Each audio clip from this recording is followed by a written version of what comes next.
What's up? Welcome to Stuff. This is March. This is Stuff. Welcome to Stuff with Jon Rothstein.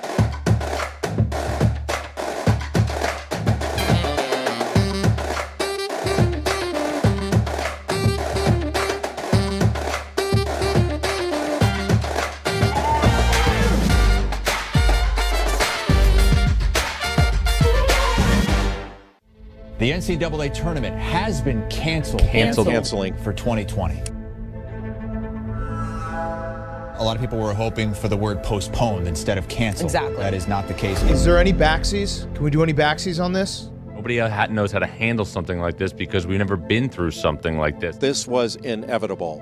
You can't control what happens to you in life. You can control how you respond. Everything in the world of college basketball is pointed towards March Madness in the NCAA tournament. We're in a scenario where these kids, these programs are going to be deprived of this opportunity. It's not something that we've ever seen before in the sport. You have to learn at some point to compartmentalize and say, you know what? It makes zero sense whatsoever to be worried or be concerned with things that you can't control. Yep. College basketball needs a hero. I plan on undertaking that responsibility.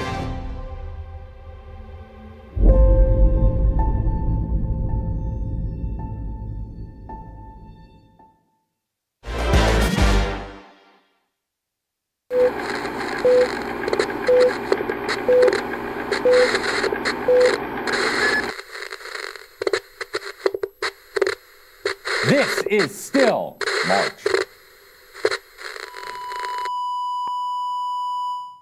Good afternoon. Over the last 7 days, our way of life has been questioned, put on hold, muted, and paused. The month of March is supposed to be a time of celebration, a time of pageantry, a time where college basketball takes center stage and everything else in the world just stops. Well, now, the world has stopped, and we don't know when it will resume. Bars, restaurants, gyms, civilization has been asked to hold off on everything in front of it because of what we're dealing with right now in terms of a greater issue in the world. We work 365 days a year to bring you the best possible college basketball coverage we can. But for right now, that doesn't matter. All that we have is our own emotions. There's hope, there's fear, there's change, and there's challenge. How do you plan for something that does not have a compass? How do you navigate a route that has never been navigated before? Nobody knows. But I do know this, and I quote the great Booker T. Washington: if you want to lift yourself up, lift somebody else up. And that's what we're going to do today over the next 3 hours. The next 3 hours will celebrate the 2019-20 college basketball seasons. We are going to celebrate the teams that earn the right to play in the field of 68. We are going to give America, and more importantly you, the sports fan, what you so desperately crave this time of year. Analysis, predictions, and maybe more importantly, hearing from the voices and the people that were set to make the 2020 NCAA tournament so special. We'll be joined by a murderer's row of guests today. Headline by Florida State head coach Leonard Hamilton, Maryland head coach Mark Turgeon, Ohio State head coach Chris Holtmann, Baylor head coach Scott Drew, plus a host of others, including some of my dear friends in the media.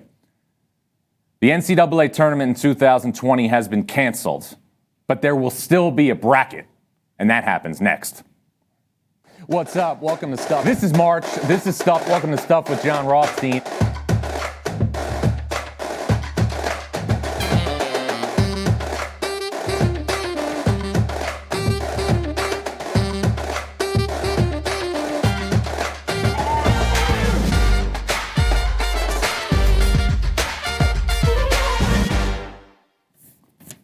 Jon Rothstein back here on Stuffed as we give you what everybody dreams to have this time of year, a bracket to break down for the NCAA tournament. I'm welcomed again by the rising star in the bracketology field, Mr. Brad Wachtel. Brad, thanks for joining us. Thanks for having me, John. And we will now go through what you have deemed the bracket for the NCAA tournament in the year 2020 based on everything that has happened on the floor before we saw, obviously, everything canceled. Let's start right now with the East region, which obviously is going to be headlined by the number 1 seed, the Dayton Flyers. They would be playing the 16 seed, who would be in Dayton. That's Siena against Prairie View A&M, and then Providence against LSU. What'd you see there, Brett? So now Dayton is the number 1 seed. They replaced San Diego State once San Diego State lost in their conference tournament.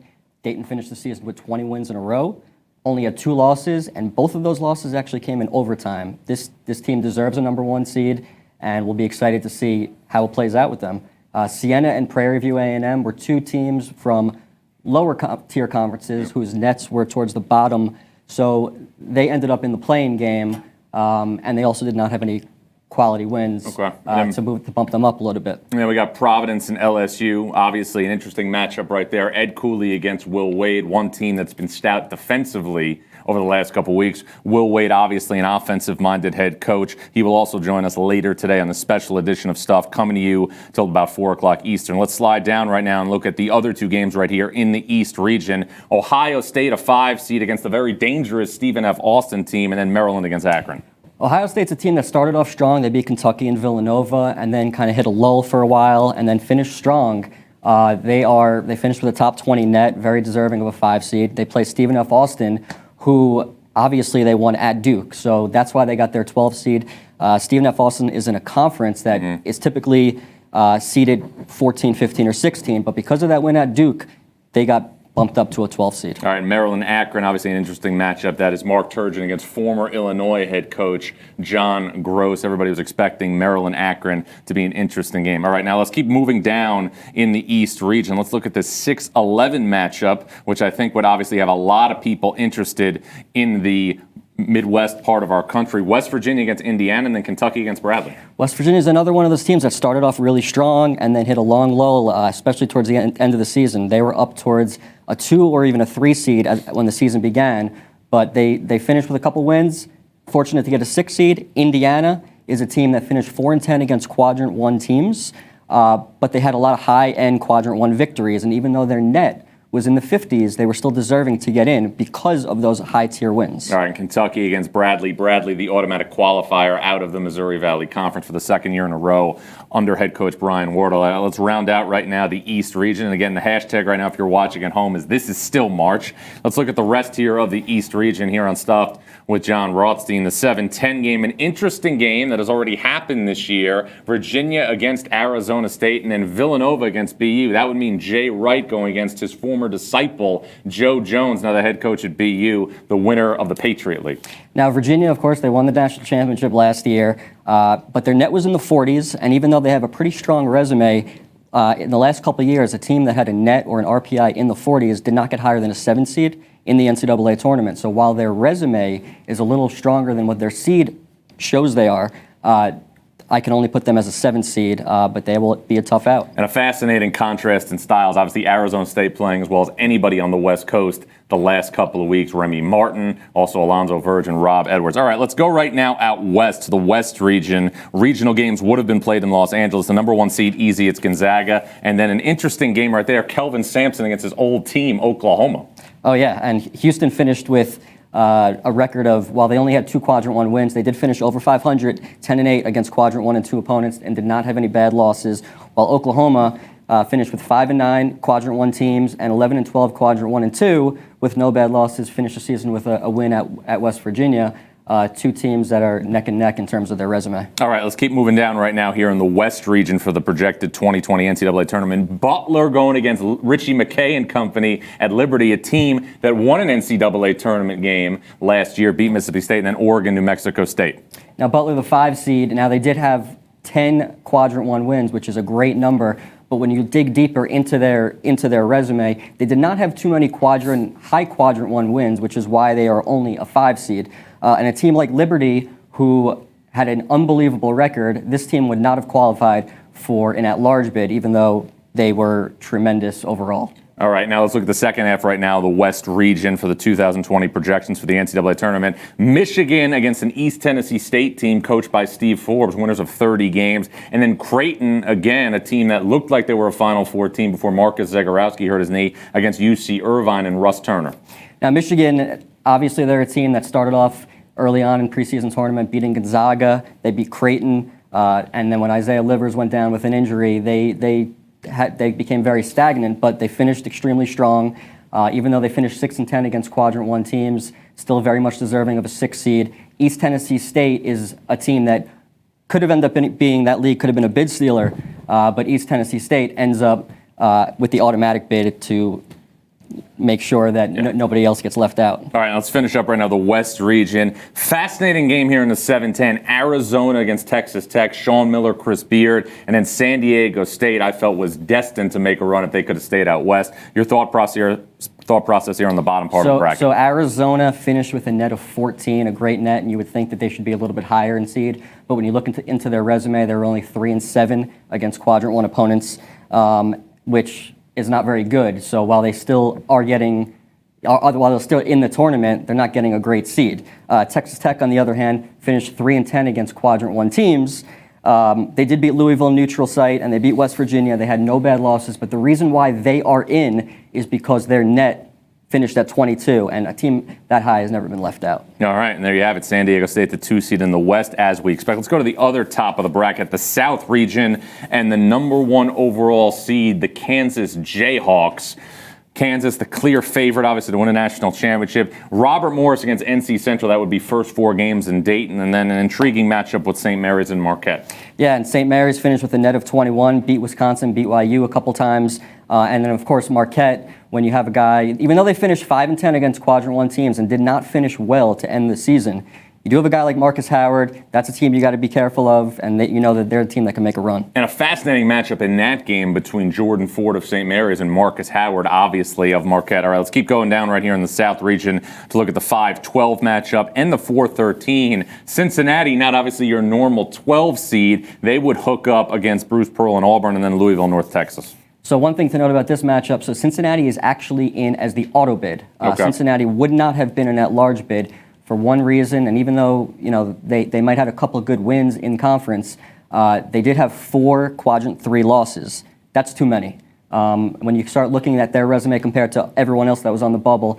they were not good enough, but they do get the auto bid. Okay, and that's something important to remember, that you were using the regular season champion to fill out your bracket with the automatic qualifiers. All right, second half right now of the South region. Penn State, and we will also be joined later today by Penn State head coach Pat Chambers here on the special edition of Stuff. They will take on the winner of Richmond and UCLA. So the Bruins make it in year 1 under Mick Cronin. That's a play-in game, so to speak, in Dayton as part of the first 4, and then an intriguing matchup with Seton Hall and Belmont.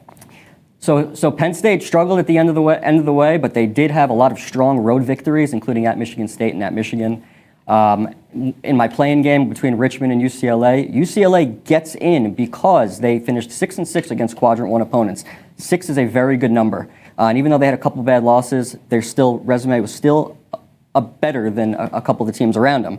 And then, of course, Richmond, who finished 3-4 against Quadrant 1 opponents. They finished with a top 40 net and had a win against Wisconsin, and that win obviously looks better as the season progressed. And it would have been interesting, too, if UCLA could have won 2 games and Seton Hall advanced. It would have been Mick Cronin against Kevin Willard, 2 people who used to work as assistants under Rick Pitino. All right, let's look now at the bottom of the South region in the 2020 NCAA tournament. Illinois against Utah State. Fascinating matchup there. And then Florida State, the ACC regular season champion, getting the 2 seed. And now we look at Florida State, and a lot of people may have felt that they had a chance to get a number 1 seed if the ACC tournament played out. I thought it would have been very difficult for them to get in just because the team that they could have surpassed was Baylor, and I don't think their resume matched up quite as well, but they are the top 2 seed. And obviously they're a team to be reckoned with. All right, so that's the South region for the projections for the 2020 NCAA tournament. Let's go to the Midwest right now, and you had mentioned Baylor, a team that had a great season under Baylor head coach Scott Drew. He will join us here later today. They're the 1 seed. They will take on Darren Horn and the Norse of Northern Kentucky. Florida hooking up with USC in the 8-9. Yes, and as I mentioned before, Baylor is a number 1 seed because Baylor finished with 11 Quadrant 1 wins, and only Kansas had more wins than them in that category.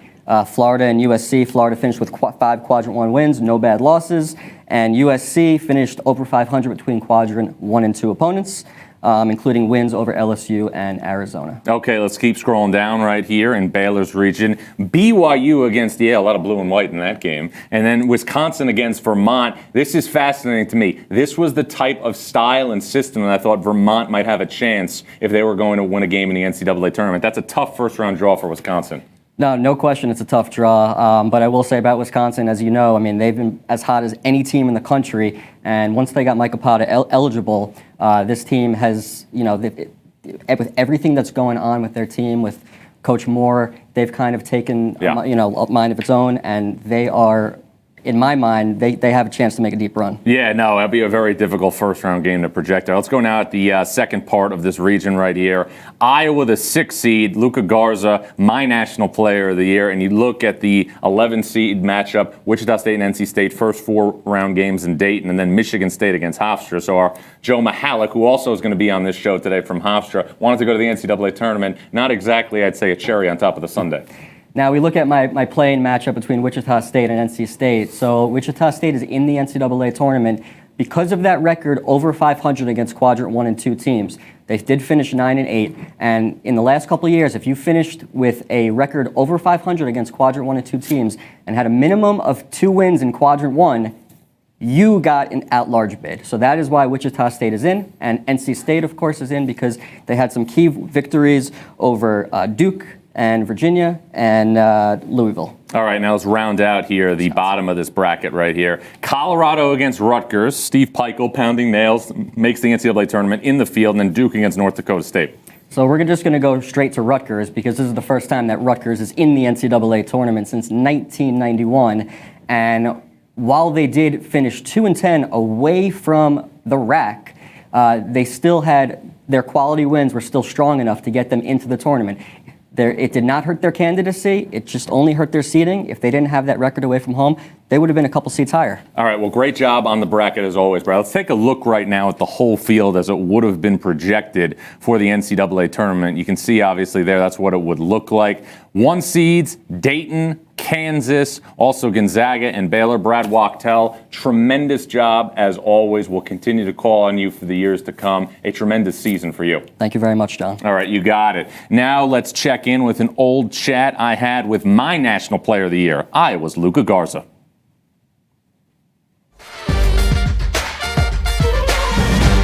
Like a little lunch. Thank you so much. Looks splendid, my boys at Gianni's Pizza.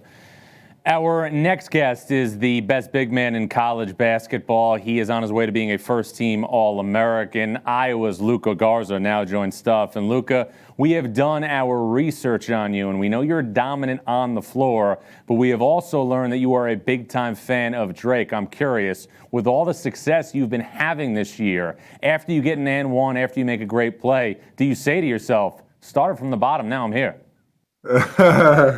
Something like that. Always Drake songs playing in my head for sure. When did you get hooked on Drake? I think it was early, 8th grade, high school, 8th grade, 9th grade. I had a couple friends who kind of put me on to Drake, and I really enjoyed, listening to him and kind of bonded with some of my friends. And now it's kind of part of who I am. Every Instagram caption I have is all a Drake lyric of some sort. It's funny you bring up high school and obviously before that because a lot of people don't know this about you, but you also played an instrument when you were in high school. How did you balance music and basketball? It was fun for me. I loved, I loved music for a long time. I played, since I was in elementary school all the way up until 12th grade. And, it was kind of easy to balance. It was one of my classes. So every day I would go in and we'd have, kind of band class and it would just be, many different instruments, violas, guitars, trumpets, clarinets, everything. We were all playing together and had concerts and different stuff like that. But there were certain times I remember in middle school where I had to leave halftime of a game to go to a concert that I was required to go to. So I definitely, it was tough at some points to balance it, but I made it through. Well, you're well-rounded, obviously, on and off the floor, and your game is now well-rounded, especially with the jump that you've made. Luka, to me, you broke out during last year's NCAA tournament, but I'm curious, what was the biggest change in yourself and everything around you in regards to basketball from the end of last year's NCAA tournament to the start of this season? I think it was just a lot of things going into the offseason I wanted to improve that I was able to improve on. I wanted to, be a lot stronger. Just watching, film of myself throughout my sophomore season, I could see myself get bumped off, different moves I wanted to make in the post, and I was just kind of getting pushed out of position and making it harder for myself to finish. So, looking at that and just getting into the weight room and, working on my diet and different stuff like that to improve my strength was one of the big things I focused on. And also, my three-point shot for sure. I felt like I didn't shoot as well as I wanted to last year. And that was a big focus, especially with my dad over the summer, just working on that jump shot. He's the one, kind of taught me how to shoot when I was young. So going through that and watching film on that and making sure I improved in that area, because that's always been a part of my game, is just being able to stretch the floor. Well, we have seen that part of your game this year, and we've also seen the stamina that you possess each and every game, which isn't easy when you're a guy of your size. You mentioned nutrition. What specifically, nutrition-wise, did you have to adjust in your diet to get into the shape that you're in today? I think, like I said, in the off season, I was on a very strict diet. I was limiting carbs as much as I can, high protein intake, just really making sure my body was prepared for a season like this, because I knew the role that I was stepping up into, with Tyler Cook leaving. So I knew what I had to do, and I really embraced that over the summer, just making sure that, if need be, I could play a 40-minute game and be fine. And I've shown that this year that I have the stamina to be able to do that. And that's just credit to all the people around me who have helped me in terms of working me out and helping me with my new diet, the nutritionist here, the strength coach here, my dad, everybody, all the coaches just working with me to improve myself in that area. I think that's what's, led to my ability to have this stamina. Well, better you than us for not having carbs. We know how tough that is to cut out of your diet. But you are somebody from the greater Washington, D.C. area that has found a home in the middle of America. Why would you describe the affinity that you had for this place, or how would you describe the affinity you have for this place, not just now, but when you were thinking about going to college? Now it's like a second home for me. It's awesome. I'd never really been to, Iowa ever before. I was starting to get recruited here, and the reason I came here was my, relationship with Coach Fran. He started recruiting me when I was a sophomore, and the relationship I built with him over the recruiting process was, the key and where I wanted to go, and I wanted to play for Coach. So that's what led me here. And once I came here, I fell in love with the campus. I fell in love with the people around. It's a great place to be, and I've loved it so far. People see Fran McCaffery on TV and they see how fiery he is on the sidelines. Anybody who's ever covered him knows that he's a ruthless competitor. But he's also a family man. He's also a father and a husband. For you, what is the biggest thing about Fran McCaffery that exists that most people don't know? I mean, he's one of the funniest people I know. Just, being around him, he's always has energy, always funny, always making jokes and different stuff like that. And people see the side of him of, getting fiery and yelling and all that other stuff. But like you said, he's a family man. I'm really good friends and roommates with Connor McCaffery, and we were at his house last night watching The Bachelor, and Coach is there, being funny as always, and that's just the type of man he is off the floor. Well, you've had a great season this year at Iowa. You guys have had a number of big wins this year, but the Big Ten this year is like a different breed of cattle with its competitiveness. What is it like to go through this league night in, night out? It's awesome. It's kind of what you sign up for when you decide to play in the Big Ten. It's just knowing that every night, there's no easy night, no off night in the Big Ten. You play every team, they give you a different challenge, and especially on the road, teams that are really comfortable in their own buildings and they're playing really well in their own buildings. And that's just what makes it tough. So you have to be focused every single day in preparation for each game, and you go into every game with the same mindset. And it doesn't really matter who you're playing, top to bottom, because every team can beat each other. Well, we've seen Iowa have some big moments this year. Last year, you won a game in the NCAA tournament. You lost a very difficult game to Tennessee. What is it going to take over the next month for Iowa to be back in that same position coming up in March? think we just need to continue to improve, especially on the defensive end. I think we've recognized some of our issues on the road, recently, and we want to improve those. And I think that was big for us to get, a win at Minnesota, who's a very, very good in their own building, and we're just going to continue to grind these, road games and the rest of the conference season out, and just get confidence in ourselves and everyone to get healthy as well. But just continue to lock in on the defensive end. We know we are a team that can score on anybody in the country, and we have confidence of that. But we need to lock in terms of just being better defensively and stopping runs when teams get hot. And I think that's been our problem recently. All right, final thing, Luka. Food is a very big thing on this show. I know you're very conscious of your nutrition and your diet, but if you could have one meal and one meal only, what would you eat? Where would you eat it? I'm half Bosnian, so I'd go to Sarajevo and eat. I'd eat pizza. It's my favorite food. It's I'd have the spinach one, but it's like a stuffed phyllo dough with spinach and feta cheese, and that's my favorite one for sure. And I'd eat that for the rest of my life. Well, Luka, I'm thinking about trying to find that pizza somewhere here where I'm seated or somewhere near where I'm seated and taking a nap this afternoon. Congratulations on a great start to your season. Best of luck the rest of the way. And again, congrats on a tremendous year. Thank you. I appreciate that. Iowa big man Luka Garza. Thanks for dining with us on Stuffed. If you like this episode, give us a thumbs up. Click here to subscribe. Right now, thanks to Luka Garza, my National Player of the Year, for joining us. Luka Garza, a sensational player this year for Iowa, took a major step forward after Iowa went to the NCAA tournament a year ago, beat Cincinnati, and nearly beat Tennessee. A lot of people asked me, why did I go with Iowa's Luka Garza for National Player of the Year over Dayton's Obi Toppin? As good as Obi Toppin was, and as great a season as Dayton had, I voted Anthony Grant for my National Coach of the Year. The level of competition that Garza went against night in, night out in the Big Ten completely separated him, in my opinion. You look at what he did against the caliber of big men that he didn't against. He put up numbers in the Big Ten that the conference hadn't seen in approximately 50 years. And look at the other players in the pivot that he went against. Ohio State's Caleb Wesson, Illinois freshman big man Kofi Cockburn, also Maryland's Jalen Smith, Mike Watkins of Penn State. The list goes on and on and on. You could throw Michigan's John Teske on there, and obviously Michigan State's Xavier Tillman. So Kofi Cockburn, one of many great freshmen, obviously, this year in the Big Ten. We're going to continue to be in a situation where we monitor everything that happened this year in college basketball and continue to bring you exclusive guests that you can't get anywhere else right now, because as somber as today is, it's also a day of celebration. It's a day to honor the 1920 college basketball season. We're going to be joined later by the ACC Coach of the Year, Leonard Hamilton. Also talk to Baylor head coach Scott Drew and Ohio State's Chris Holtmann. Maryland Mark Turgeon will also stop by, as well as plenty others, including some of my dear friends in the media.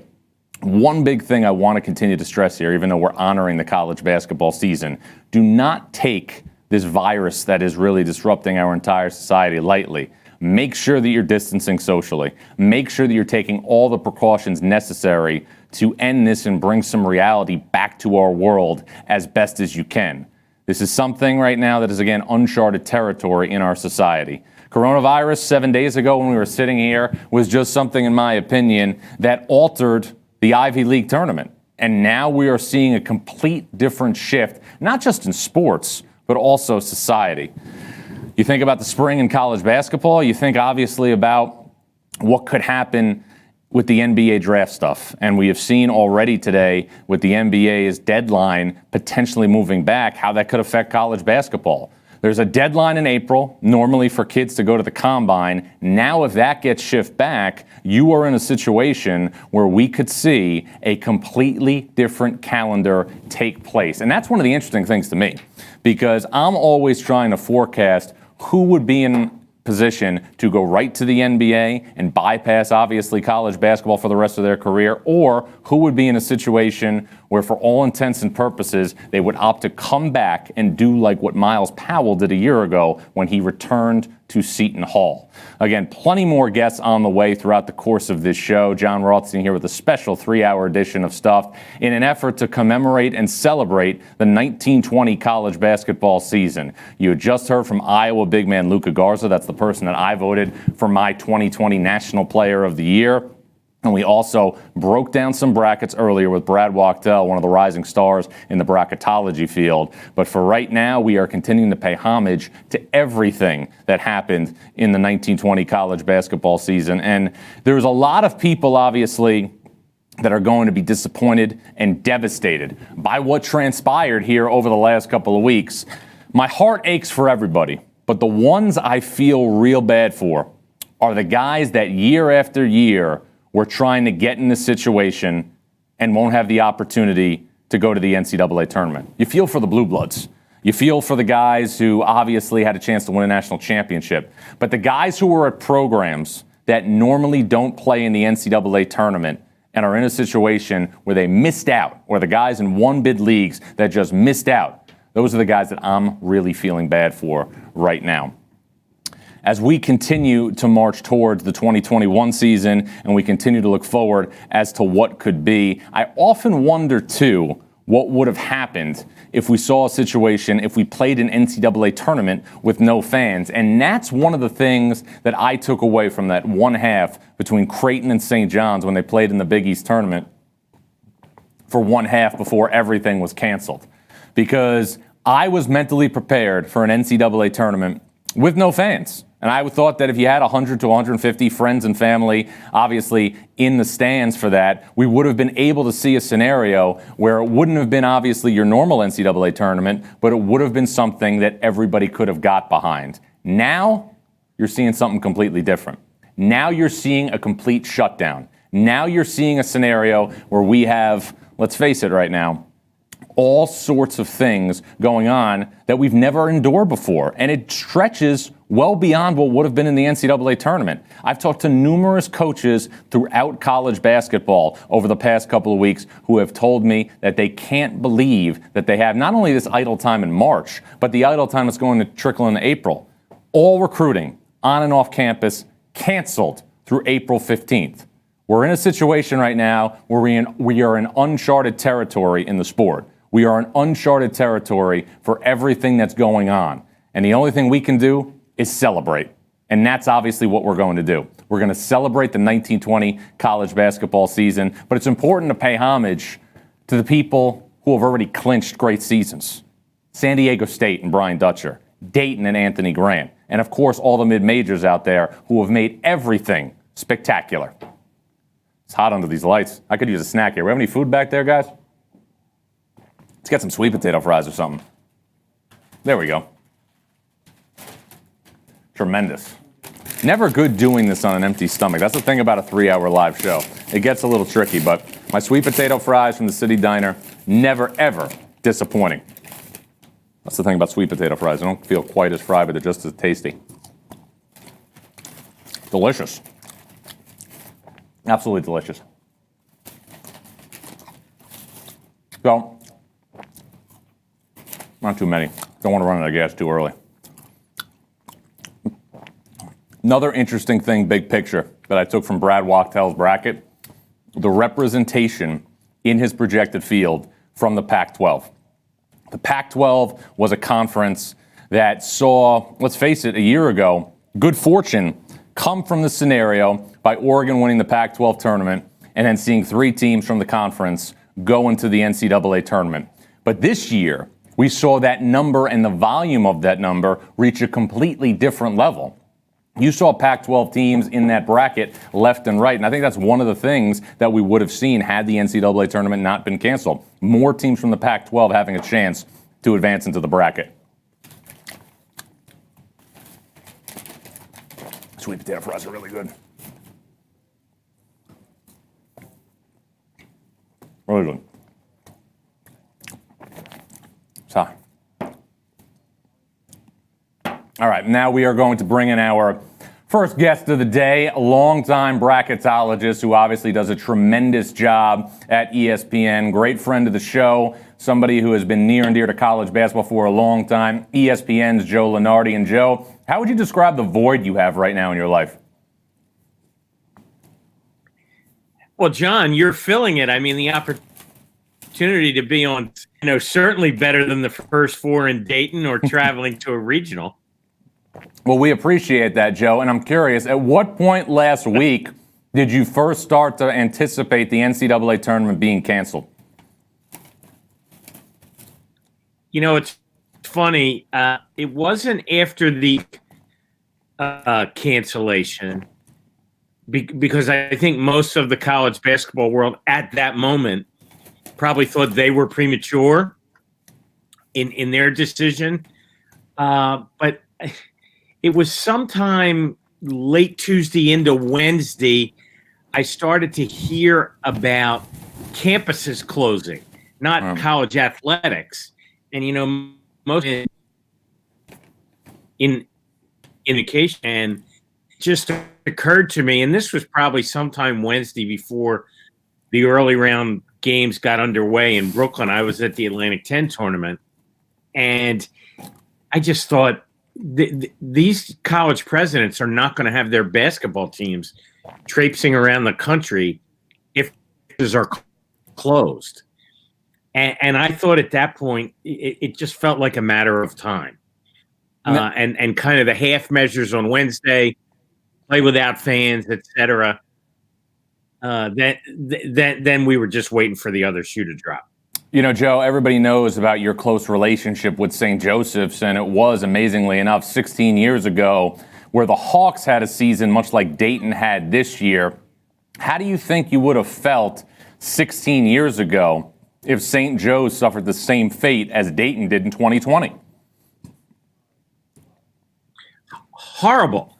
And not an hour has gone by that I haven't thought about that. I talked to Phil Martelli a couple days ago while he was sitting around Ann Arbor trying to figure out what to do next, and talking to a lot of my friends on campus. Heck, I have a daughter at St. Joe's now. And, we're just waiting to see what's going to happen to the remainder of her senior year. So this is something that goes way, way, way beyond basketball and sports. But I remember, St. Joe's loss that year was on the Thursday at the Atlantic. And what they hammered us. And, if they'd canceled before that, maybe we finished undefeated. No question. Well, Joe Lunardi, we appreciate you giving us a couple of minutes. Stay safe out there, Joe. And obviously, as always, thank you for being the mensch that you are and everything you do for college basketball. All right, let's move now on to bring in the champion of the CAA, led Hofstra to an unbelievable season. He is the head coach of the Pride. It's Joe Mihalick. And Joe, how would you describe the last week of your life with the highs and the lows? Wow. Just surreal. John, you just can't put it into words. I mean, the highest high and then the lowest lows. I mean, just professionally now. Just so happy for our guys to see him climb up that ladder with those scissors and cut the net down, and then 36 hours later, have to tell the guys that, you know what, that goal you had, you reached, that dream that came true, it's over. We're stepping into a nightmare. And so, heartbroken for our guys. I mean, we're gutted. We're crushed. We understand the world problem, the pandemic. We completely understand that. And that's two different things. Our heartbreak is different than our genuine concern for world health. Well, Joe, another thing, too, you're obviously a basketball coach. You want to win at the highest level, but you're a teacher first. How much in this instance over the last week have you been more teacher than basketball coach? Yeah, it's true. I mean, this is a chance for us to put things in perspective, teach our guys about the real world, remind them that life isn't fair, and when it's not fair, how do you deal with it? And our guys are, to their credit, when we do share our are sadness. Usually one or the other comes right back and says, yeah, but you know what, Coach? They can't take it away from us. We won the championship. We won that NCAA tournament bid. And the last game of our, either this year or our career, was the most wonderful moment of our basketball lives. Well, 26 wins, winning a CAA championship, winning at UCLA. You made a lifetime of memories in one season. What's the biggest way right now you are going to remember the Hofstra Pride for 1920? Oh, well, I'll just remember, how these guys came together, dealt with the fact that we lost an NBA player, had a lot of voids to fill, and at the same time got picked first, went the whole way and finished first, and then won the tournament. So I'll always remember DeJour Bowie not making us forget Justin Wright Foreman, but showing us that Justin Wright Foreman helped us, and now we're his legacy. Elijah Pemberton, the same thing. Those two guys were incredible leaders, and they just weren't going to be denied.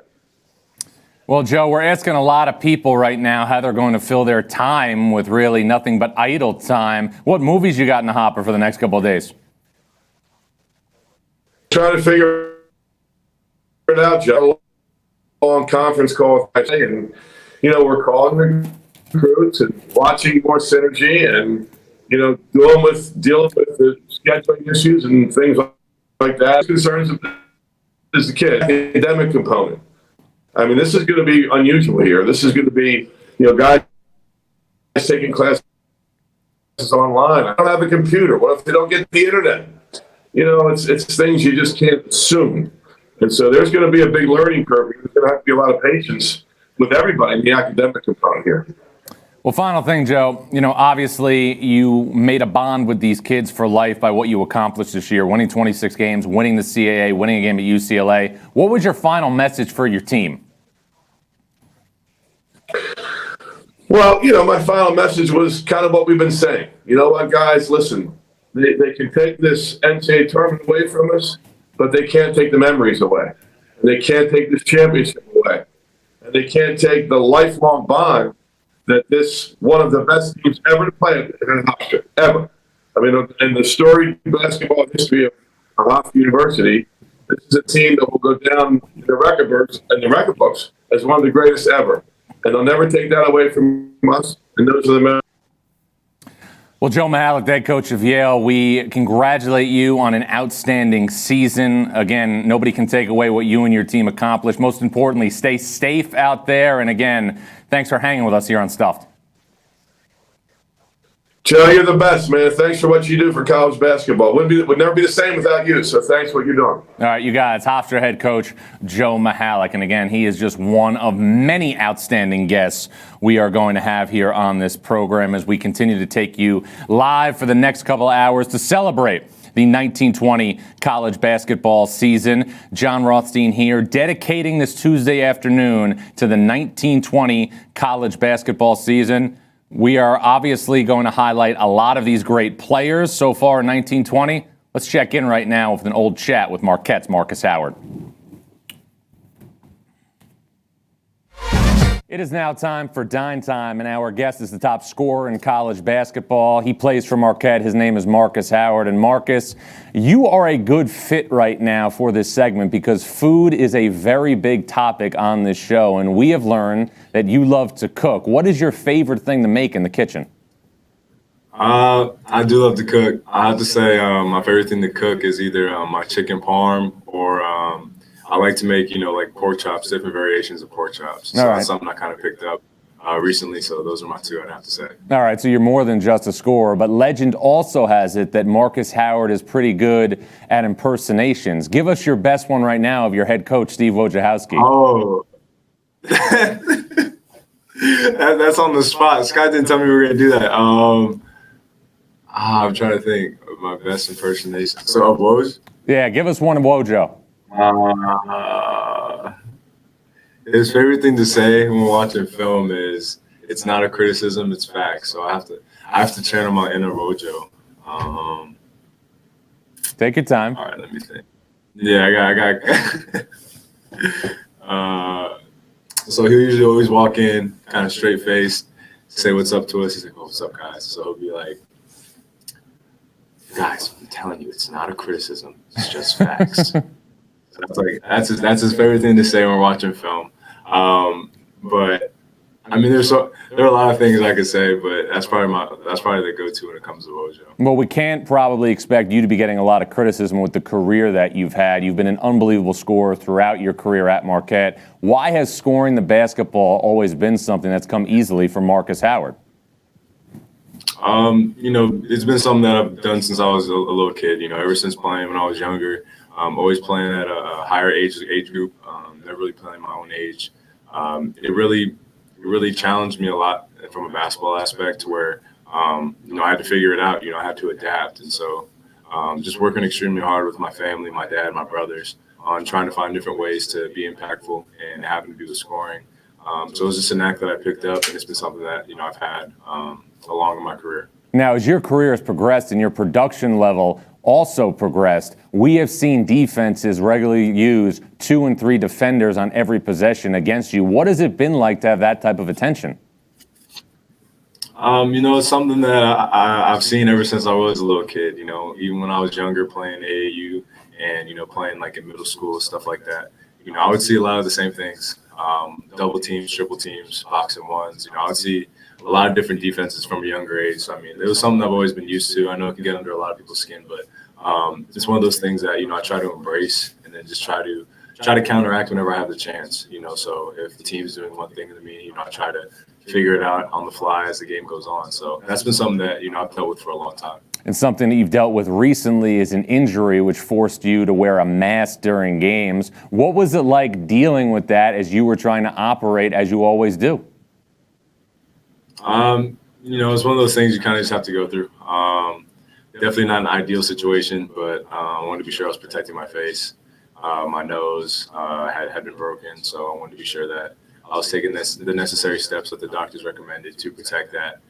But there came a point to where, I didn't really like wearing it while I was playing. So I wanted to be sure I was playing freely. And it so happens that I get hit again. We'll take care of it when the time comes. But I wanted to be sure, I was being as impactful as I can on the basketball court. And I didn't really want to have any setbacks with anything, especially something with like a mask. So.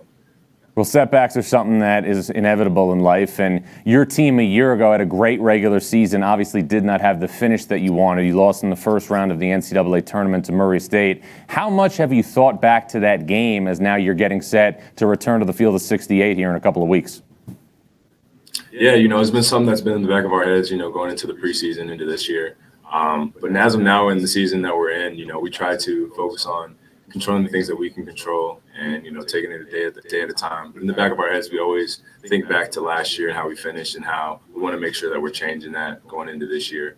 So, we have to make sure that we're trying to do the things necessary, the necessary steps to, try and better ourselves in the postseason. So all we can focus on is the things we control day by day. And, we're gonna take the results each and every day. So that's been kind of our focus, and we're going to try and do that, going into the end of the season. You specifically had a tremendous individual accomplishment a couple of weeks ago when you became the Big East all-time leading scorer. As much as you would enjoy those honors, for you personally, how much is the team accomplishments here over the next couple of weeks something that supersedes winning individual accolades like being the Big East all-time leading scorer?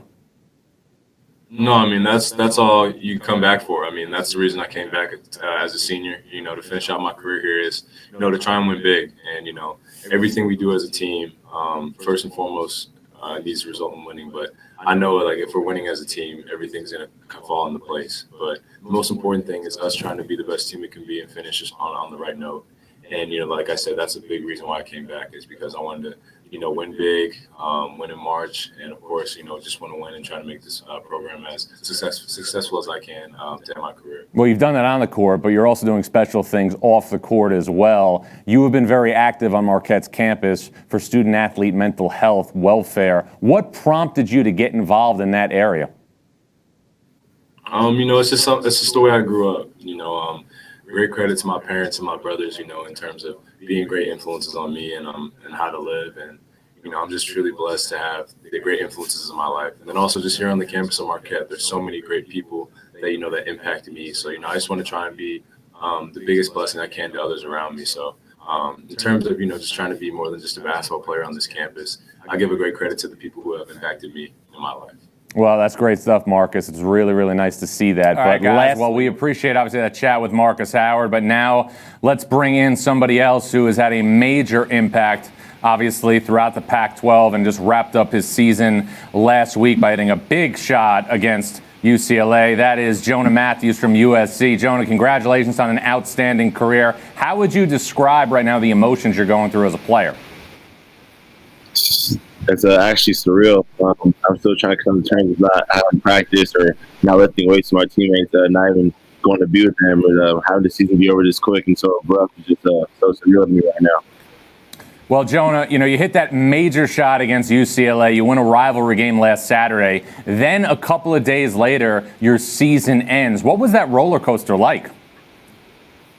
From the emotions of the highs of hitting the shot with UCLA and the people and the fans, the last game, senior day for everybody, those emotions led us going to the Pac-12, hoping to play a game on Thursday with Arizona, looking to go far, win a championship, and then hearing our whole tournament is canceled and the March Madness canceled. Just like a super emotional roller coaster from high to very low to the lowest as an athlete and basketball player.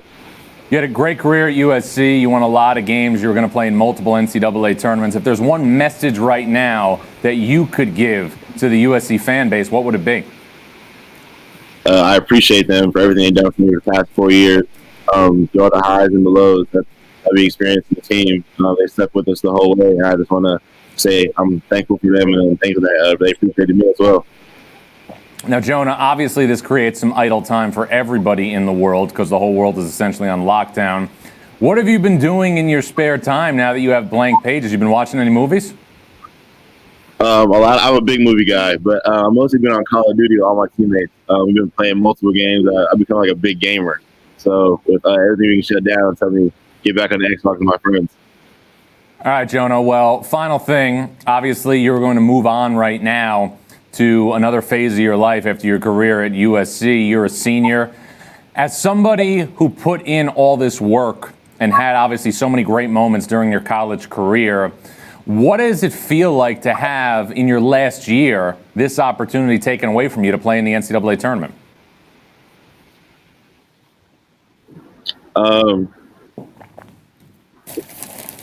It's a weird feeling, to be honest with you. To put in all the work for 4 years and only going to one state and potentially going back this year and have it ripped away like that. It's something I won't be able to get over for a while. Well, Jonah, we appreciate obviously a couple minutes here. Congratulations again on an outstanding career at USC and best of luck in your next endeavor, whatever it may be.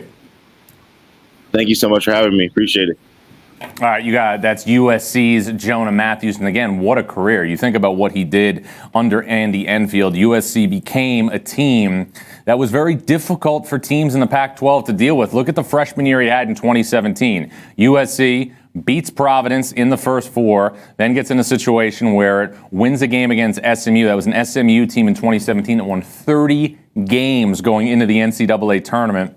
Lost a tough game to Baylor. USC, one of the top teams in the Pac-12 the next year, didn't get into the NCAA tournament. And then, what a way to cap off your career, hitting that three-point shot virtually at the buzzer to beat your rival UCLA.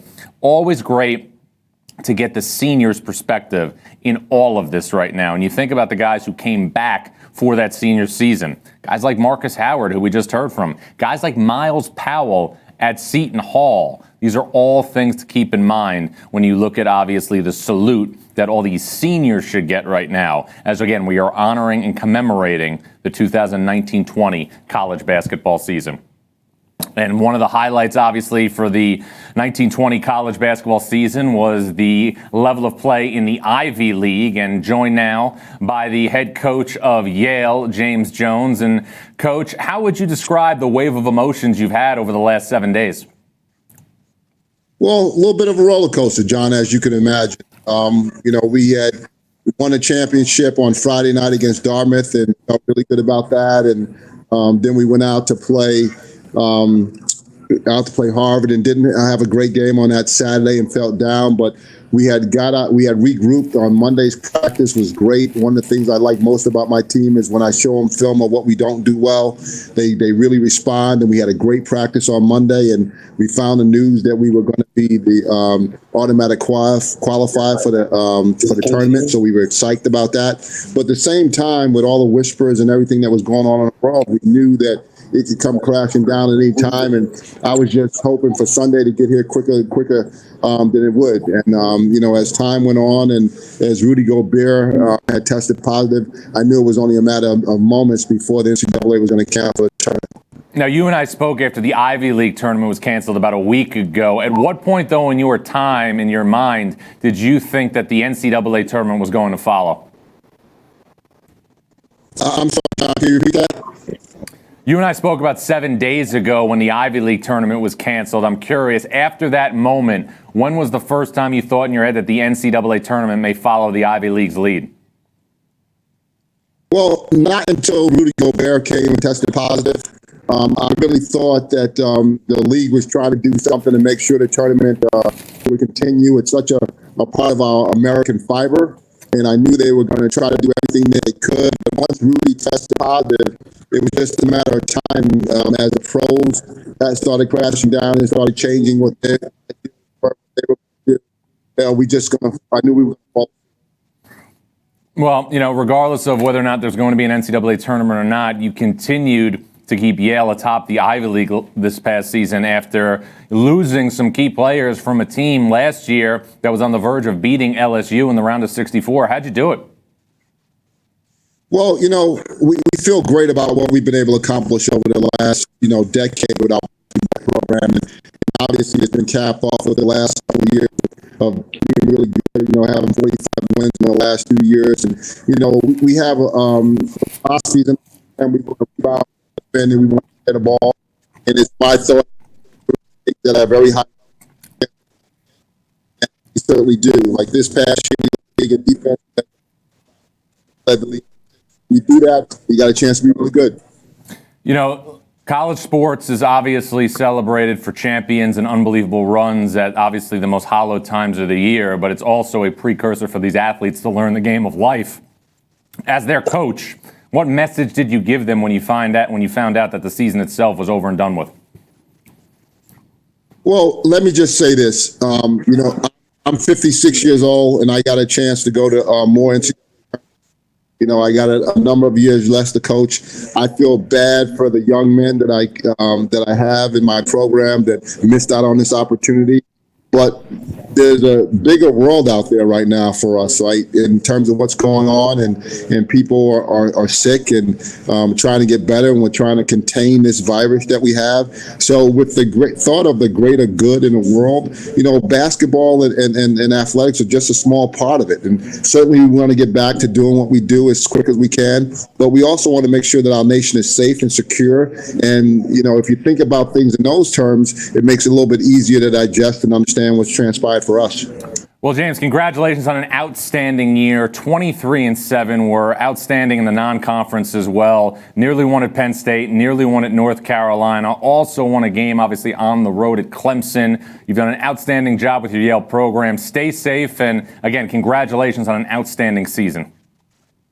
John, thanks for having me. You're doing a great job. Continue on, brother. All right, you got it. That's Yale head coach James Jones. And again, another one of those teams that could have been a 12 or a 13 seed, would have been a very trendy upset pick there in the round of 64. So another unfortunate instance. We understand it is just a game. The interesting thing to me is this. The Ivy League was the first conference that went out to cancel its conference tournament, and that set off a chain reaction. And years ago, just a couple of years ago, the Ivy League did not have a conference tournament. That creates an interesting dynamic when you look at everything in college basketball. It's funny how that turns out, but these Ivy League teams right now going into a state of transition as they continue to try and move forward. Another big thing to remember, Ivy League players, a lot like the young man who played for Yale this year, Jordan Bruner, who graduate, cannot return to the Ivy League institutions for a fifth season. That is something to keep in mind. It's always very hard for these programs to disconnect and be in a situation where they're starting new chapters, but you don't get a fifth year if you are in the Ivy League. And that's why you're seeing grad transfers, be in a situation where they leave Ivy League schools after their fourth season and either play professionally or go on to greener pastures. And we just talked to James Jones, the head coach of Yale, and now we're going to go up the road to Boston and check out with the man who led Boston University to the Patriot League championship, as well as 21 victories this season. The head coach of BU is Joe Jones. He now joins Stuffed. And Joe, you were the last team to get an automatic qualifier during championship week last week. How would you describe what that 24 hours was like, winning at Colgate and then finding out the next day that there would be no NCAA tournament? Well, like most teams that went through a championship, it was jubilation. It was unbelievable.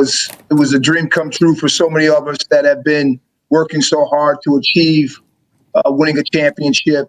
And what we try to do, we had a good inkling that the NCAA would not go on, to be honest with you. The staff did. We talked about it even before the game. And so we just tried to really enjoy the moment that we did have. I think once the NBA decided that they weren't going to play anymore, I think we all knew that this was coming down the pike. So we just try to enjoy the night. There was talk already about it. With their championships being postponed or taken off the table for other leagues, and so we just try to enjoy our moment, to be honest with you. Well, Joe, you got to this point by hard work and dedication. You had never led a team to the NCAA tournament, and you were in position to do that. Do you feel cheated at all that this opportunity was taken away from you? Not at all. Not at all. Right now, I'm really thankful. Our women's team, who I think would have had a chance to win their conference tournament, was scheduled to play Thursday in the semifinal game at home, and they got that taken off the table hours before the game. And so, even when I told our players, I think they were very thankful that we had a chance to play for a championship. And it's more about the journey. It's more about really what we went through to get to that point. No one could take that away from us. We feel like champions. And although we didn't get the experience of playing an NCAA tournament, we feel like we're an NCAA caliber program because we won the championship. So no one can take that away from us. And, let's hope that we can, that our nation and the world can kind of get through this tough time that we're going through. Well, Joe, you've been coaching a long time. I knew you obviously when you were the head coach at Columbia and assistant at Villanova, but to go in and win a championship in a one-bid league against a team on the road that went to the NCAA tournament the year prior is an unbelievable accomplishment. I'm curious, where does the win last week at Colgate in the Patriot League title game rank among the best wins that you've had in your career? I haven't thought about that. Obviously the magnitude of the win is incredible. It's probably the most important one. It's got to rate right up there with what we've done here. We did beat South Carolina at South Carolina. We beat Maryland at Maryland a few years ago in 2014. So we've had some pretty impressive wins. But this one, with the magnitude of what was on the line, definitely has to be the best one we've had. Well, Joe, we know you got a lot of idle time like the rest of us right now to be in a situation to unwind, reconnect with your family. What's on the movie list right now over the next 7 to 10 days for Joe Jones? I watched a movie last night with my wife, Jinx. It's about a cell phone that goes nuts. It was crazy. It was a crazy movie. We laughed the whole time watching it. It was pretty goofy, but I'm like the rest of us, Shawshank Redemption, all the movies that everybody else loves, I love. So I haven't gone there yet because I've still been watching footage of our team and thinking about this year and kind of putting some notes together for our group. But soon, I think I'll open up the movie cabinet, so to speak, and start watching some movie to pass the time. All right, well, Joe Jones, champions of the Patriot League. Boston University went to new heights this year. Congratulations on an outstanding season, and most of all, stay safe. You got it, buddy. All right, you got it. BU head coach Joe Jones, and these are the guys that I really feel for. These guys in one-bid leagues that had a chance to do something different, to set apart. Boston University was not expected to go into Colgate and win the Patriot League tournament. That's just what they did.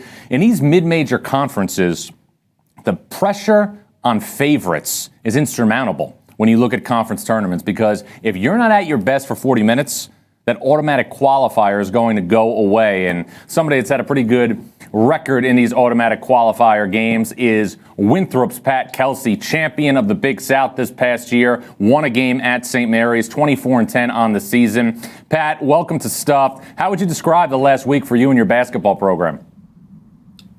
Surreal. Coaches all over the country have been saying this, but it truly is uncharted territory.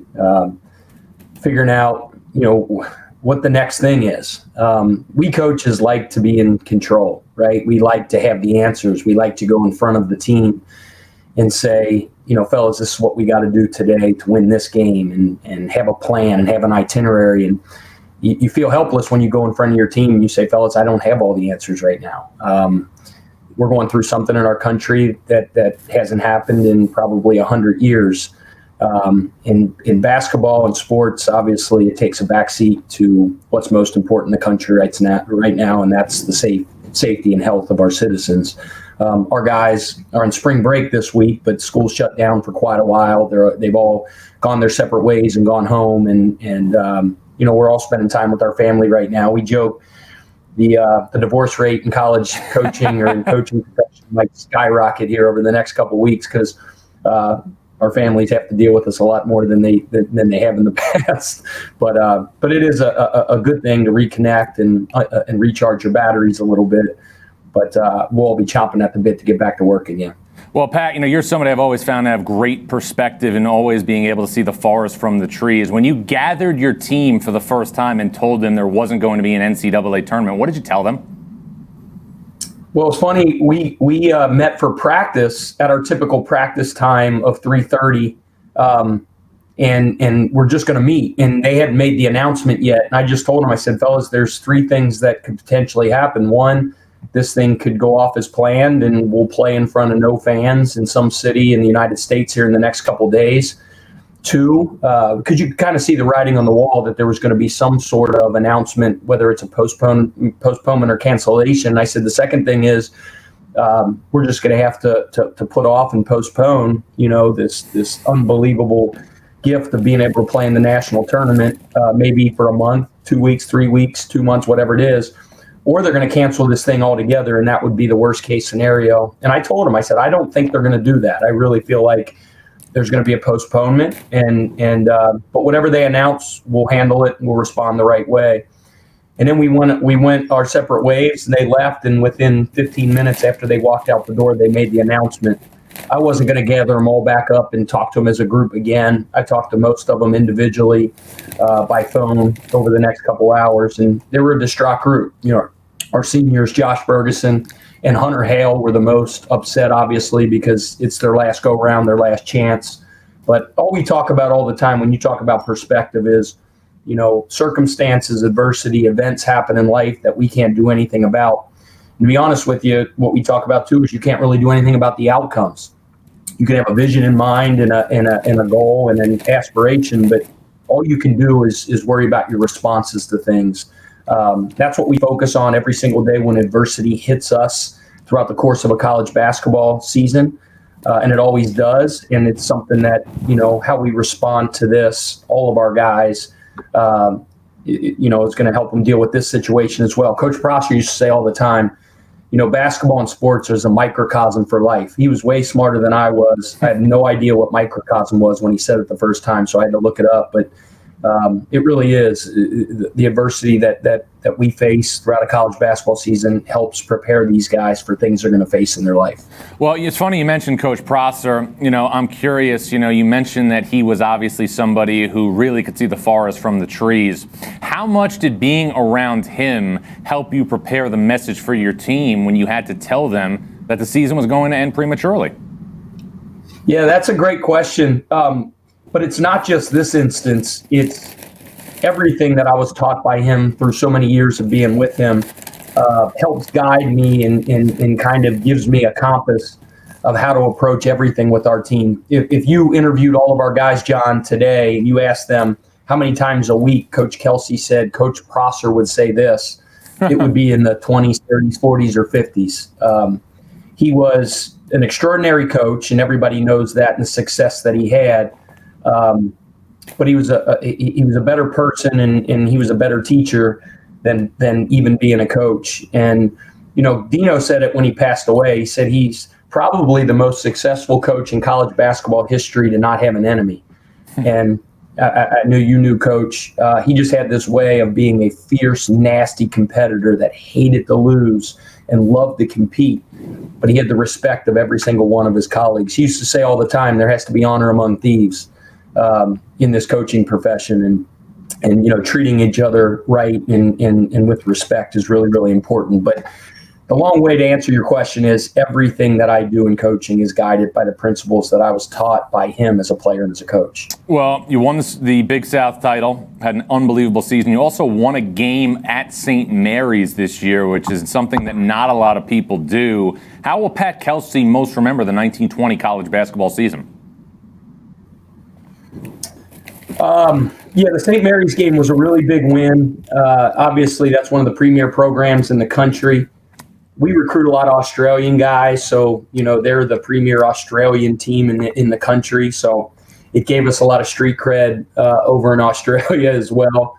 And just growing up Catholic, right? So pulling onto that campus and seeing the chapel and reminded me of a California setting of Xavier a little bit. It was pretty cool.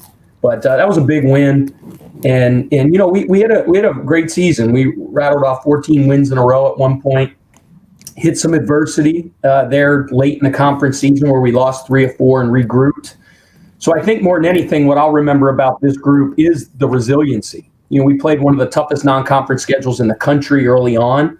We were 4-7, but we were playing Duke and the Lakers and the Celtics and the Spurs, and I knew even though we were 4-7, we were really good. And, that proved to be the case by how we got rolling. But then when we got hit in the mouth there late in the conference season for us to regroup and really be playing our best basketball and be on a roll going into conference tournament shows the toughness and the resiliency of this group. Well, Pat, final thing, it is idle time, as you had mentioned, for everybody in America, but idle time for coaches is a dangerous proposition. How's Pat Kelsey filling the time right now?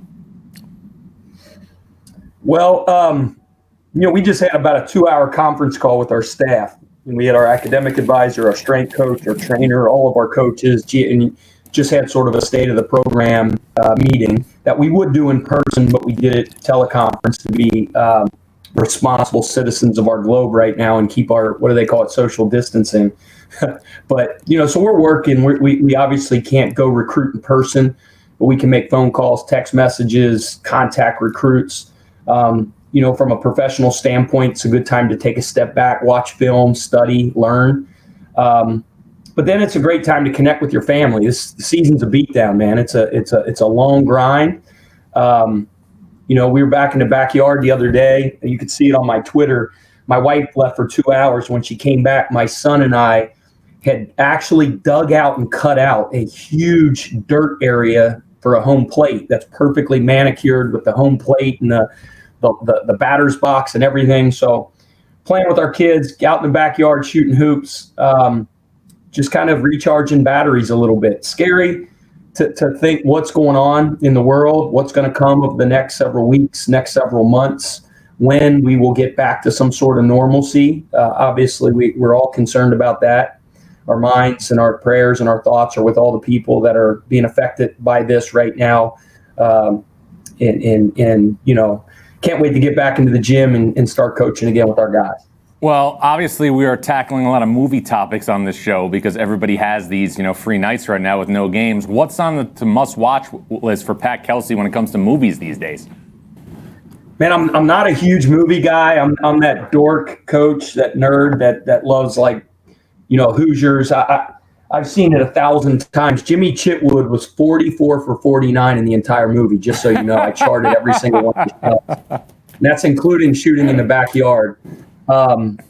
I've watched Miracle more than any human being on planet Earth. In fact, I made our players watch it when we were driving up to Radford for the conference tournament. My wife likes all the reality stuff. She got me hooked on Bachelor. Don't judge me. I'm ashamed to admit it.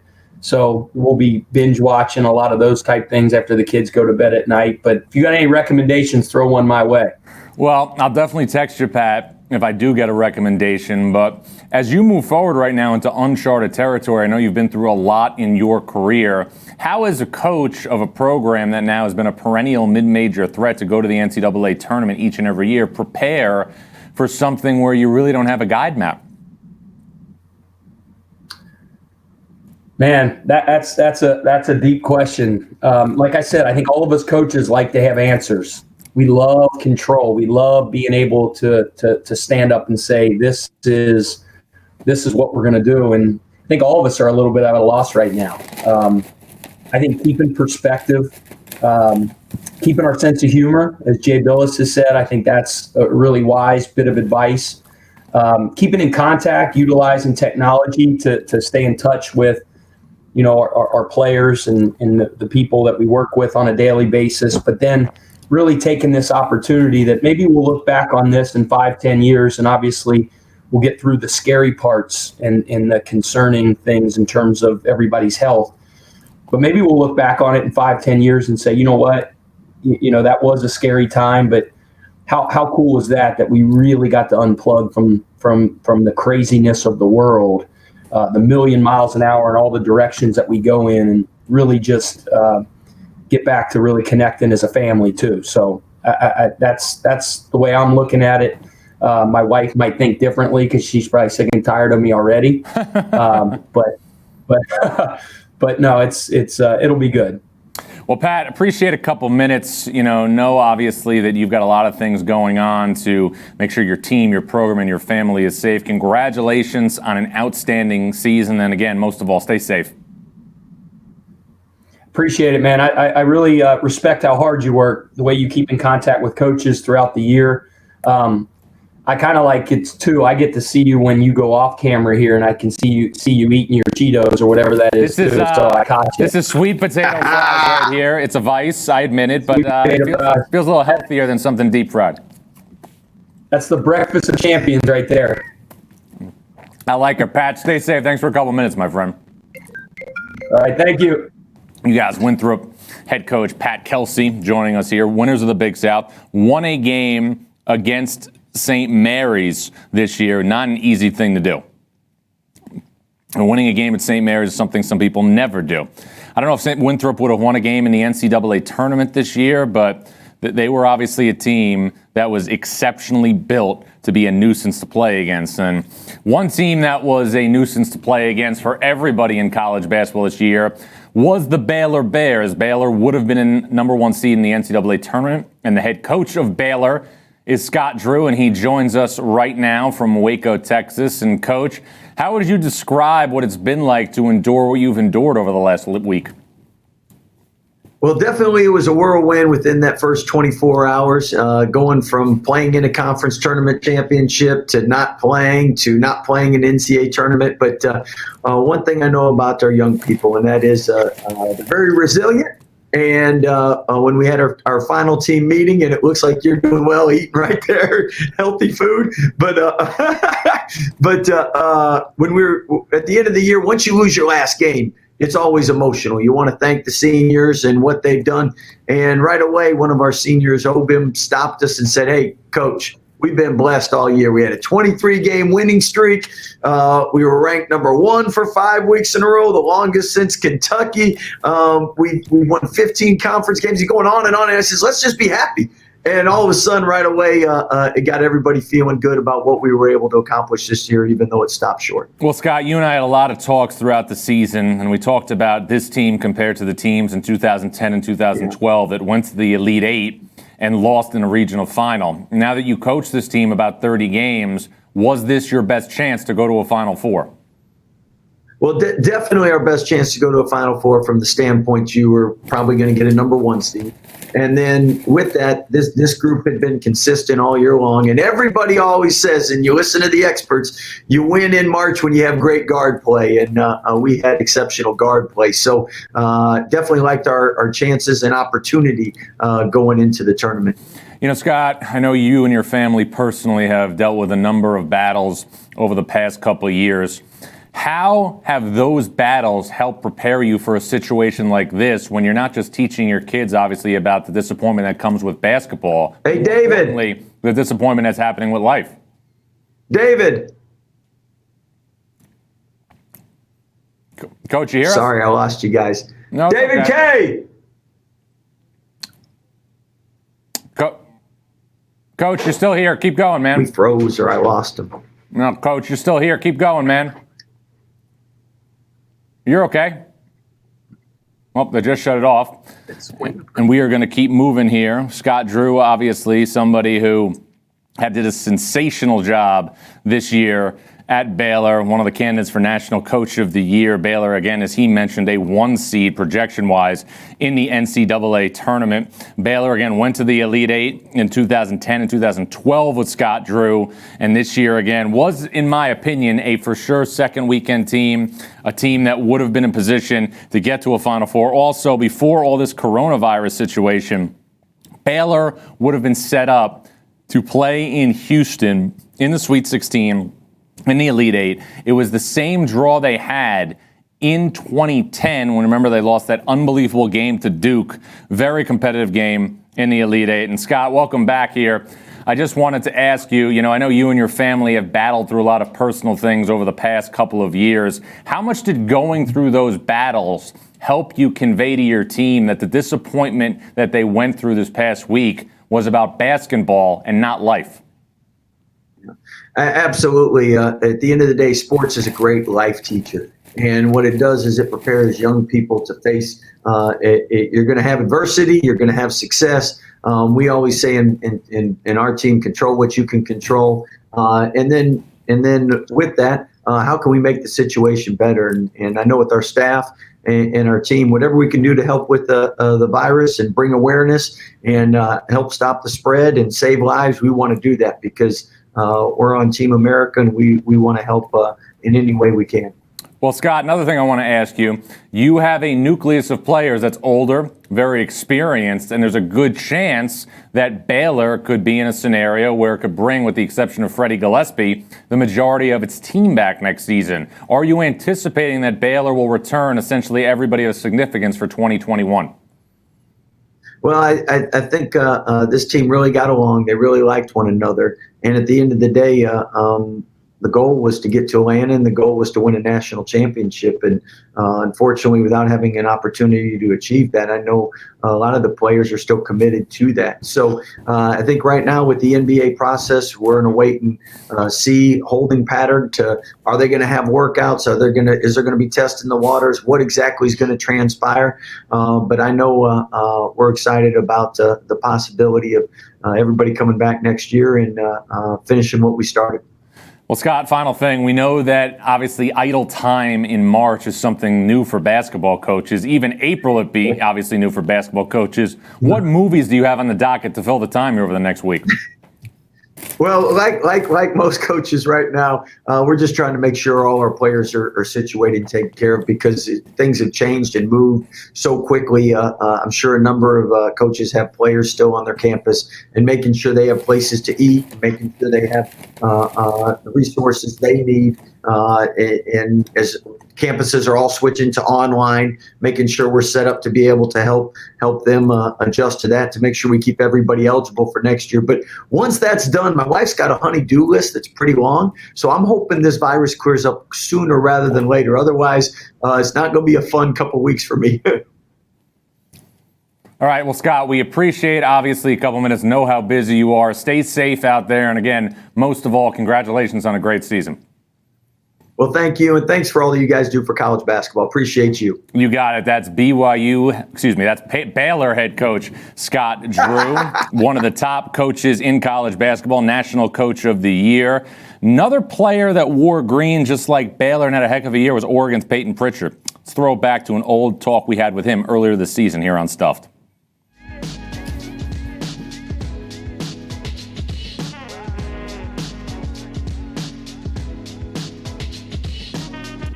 Lunch, tremendous. Thank you as always. Cafe Luca, nothing but the best. Now it's dine time with Oregon's Peyton Pritchard here on Stuffed with Jon Rothstein. And we welcome in the best point guard in college basketball, Oregon's Peyton Pritchard, who has already played in the Final Four, has already been one of the best players in the history of Oregon's program. But Peyton, we have unearthed some interesting information about you. We have learned that you have a major affinity for romantic comedies. What was the genesis of this? Oh, I definitely do. I mean, always watching romantic movies with my mom. Kind of just kind of came with me, and I've always just loved romantic comedies and love stories. All right, well, you're showing you're much more than a point guard and a great teammate. You also have a sensitive side. We have picked out our 10 best romantic comedies. We want you to make a note if you've seen it, if you haven't seen it, or if you plan to see it. So we're going to go down one by one. Notting Hill. I've not seen it. Notting Hill, very good, I must say. Shout out to my fiance Alana for turning me on to that movie. That was a fantastic movie. Cross-country trip. It'll get you through 2.5 hours. Clueless with Alicia Silverstone. No, I haven't seen it. All right, you're 0 for 2. How about There's Something About Mary? Seen that. All right. Not a huge fan. Not a huge fan? Why not? I don't know. It's been a while. That one was a long time ago, but I don't remember parts of it. But I just remember not being like the biggest fan of that one. All right, so you don't like There's Something About Mary too much. Hopefully you don't go to Santiago, Chile twice in 1 year. All right, Love Actually. I like that one. Okay, you have to, especially around the holidays. Yeah. What about a little bit before your time, Sleepless in Seattle? Have not seen that. All right, so you play at Oregon. You are a major face of prominence in the Great Northwest, and you haven't seen Sleepless in Seattle. The next time you have an off day, you have to watch this movie. Okay, I got you. All right, what about Hitch? Yes, definitely. Easy. Easy one. That's a great one. How to Lose a Guy in 10 Days. Easy. That was a good one. That was a good one, yeah, absolutely. 10 Things I Hate About You. What is that one about? I mean, it's a romantic comedy. I mean, you've seen one, you've seen them all. Come on, you're supposed to be the expert. Whoa. I'm trying to think of that one. I don't know. I might have to put a check mark. All right. By that one. All right, then we're going to go to the original one, Harry Met Sally. Yeah, parts of that one. Just parts of it. How have you not seen the whole thing? I haven't. It just didn't seem intriguing enough. Didn't seem intriguing enough. All right, well, for somebody who makes themselves out to be an expert on romantic comedies, you got some work to do. But lucky for you, your work on the court has been exceptional since you obviously started in the first couple of games of your freshman year. How have you become such a better offensive player this year than your past couple of years at Oregon?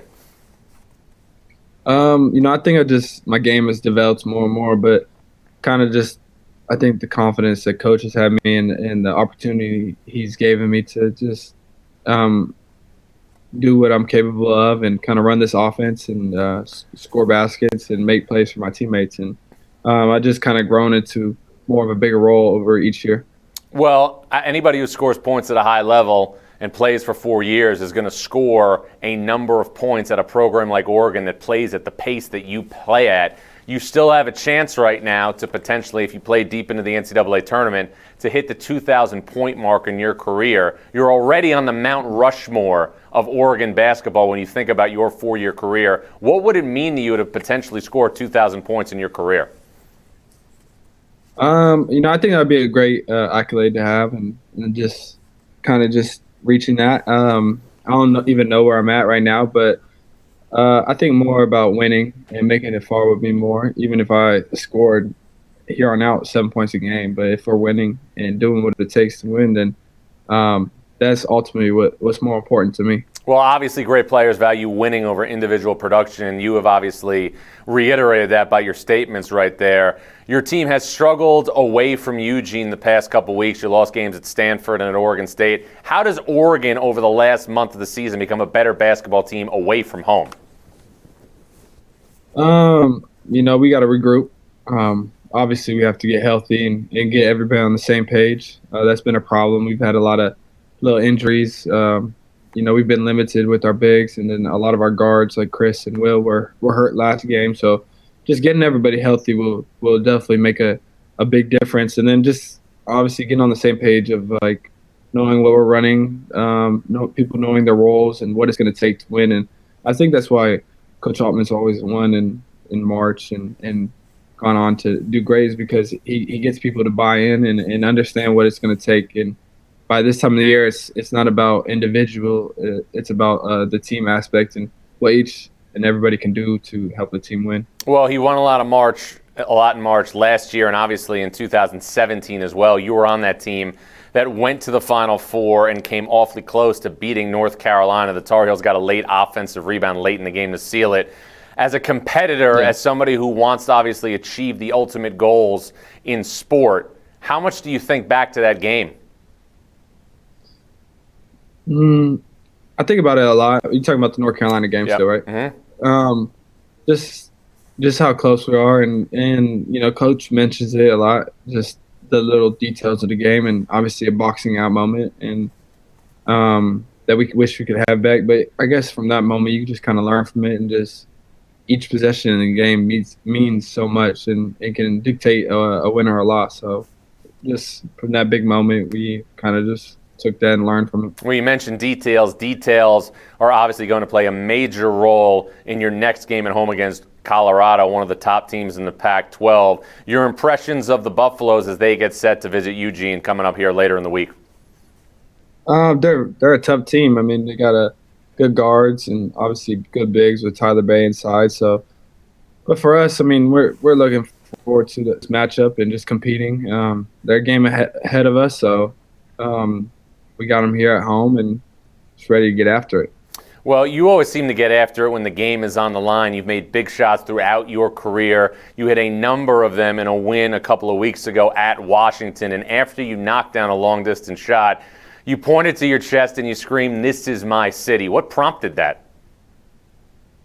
You know, I really think that goes back to like me being really young, since like third grade. And there's definitely a rivalry between Seattle and Portland. When you're growing up playing AAU ball and guys you grew up with. So, and I grew up with a lot of those kids playing against them, and there's just always been that rivalry. And so, you know, obviously there was a lot of talking during the game and with the fans and everything. So I guess when that happened, I guess I kind of just let that out, and just it is what it is at this point. Well, we got the bio down now, Peyton. Peyton Pritchard, big-time shot maker, best point guard in college basketball, somebody who's going to be on the Mount Rushmore of Oregon basketball players, but somebody who is yet to see When Harry Met Sally from start to finish. So just so you know, nobody's perfect. Yeah, nobody's perfect. I'm going to have to check that off. You definitely will. Good luck with your preparation for Colorado. Best of luck, of course, throughout the rest of the season. Thank you. Thank you for having me. You guys, Oregon point guard Peyton Pritchard. Thanks for dining with us on Stuff with Jon Rothstein.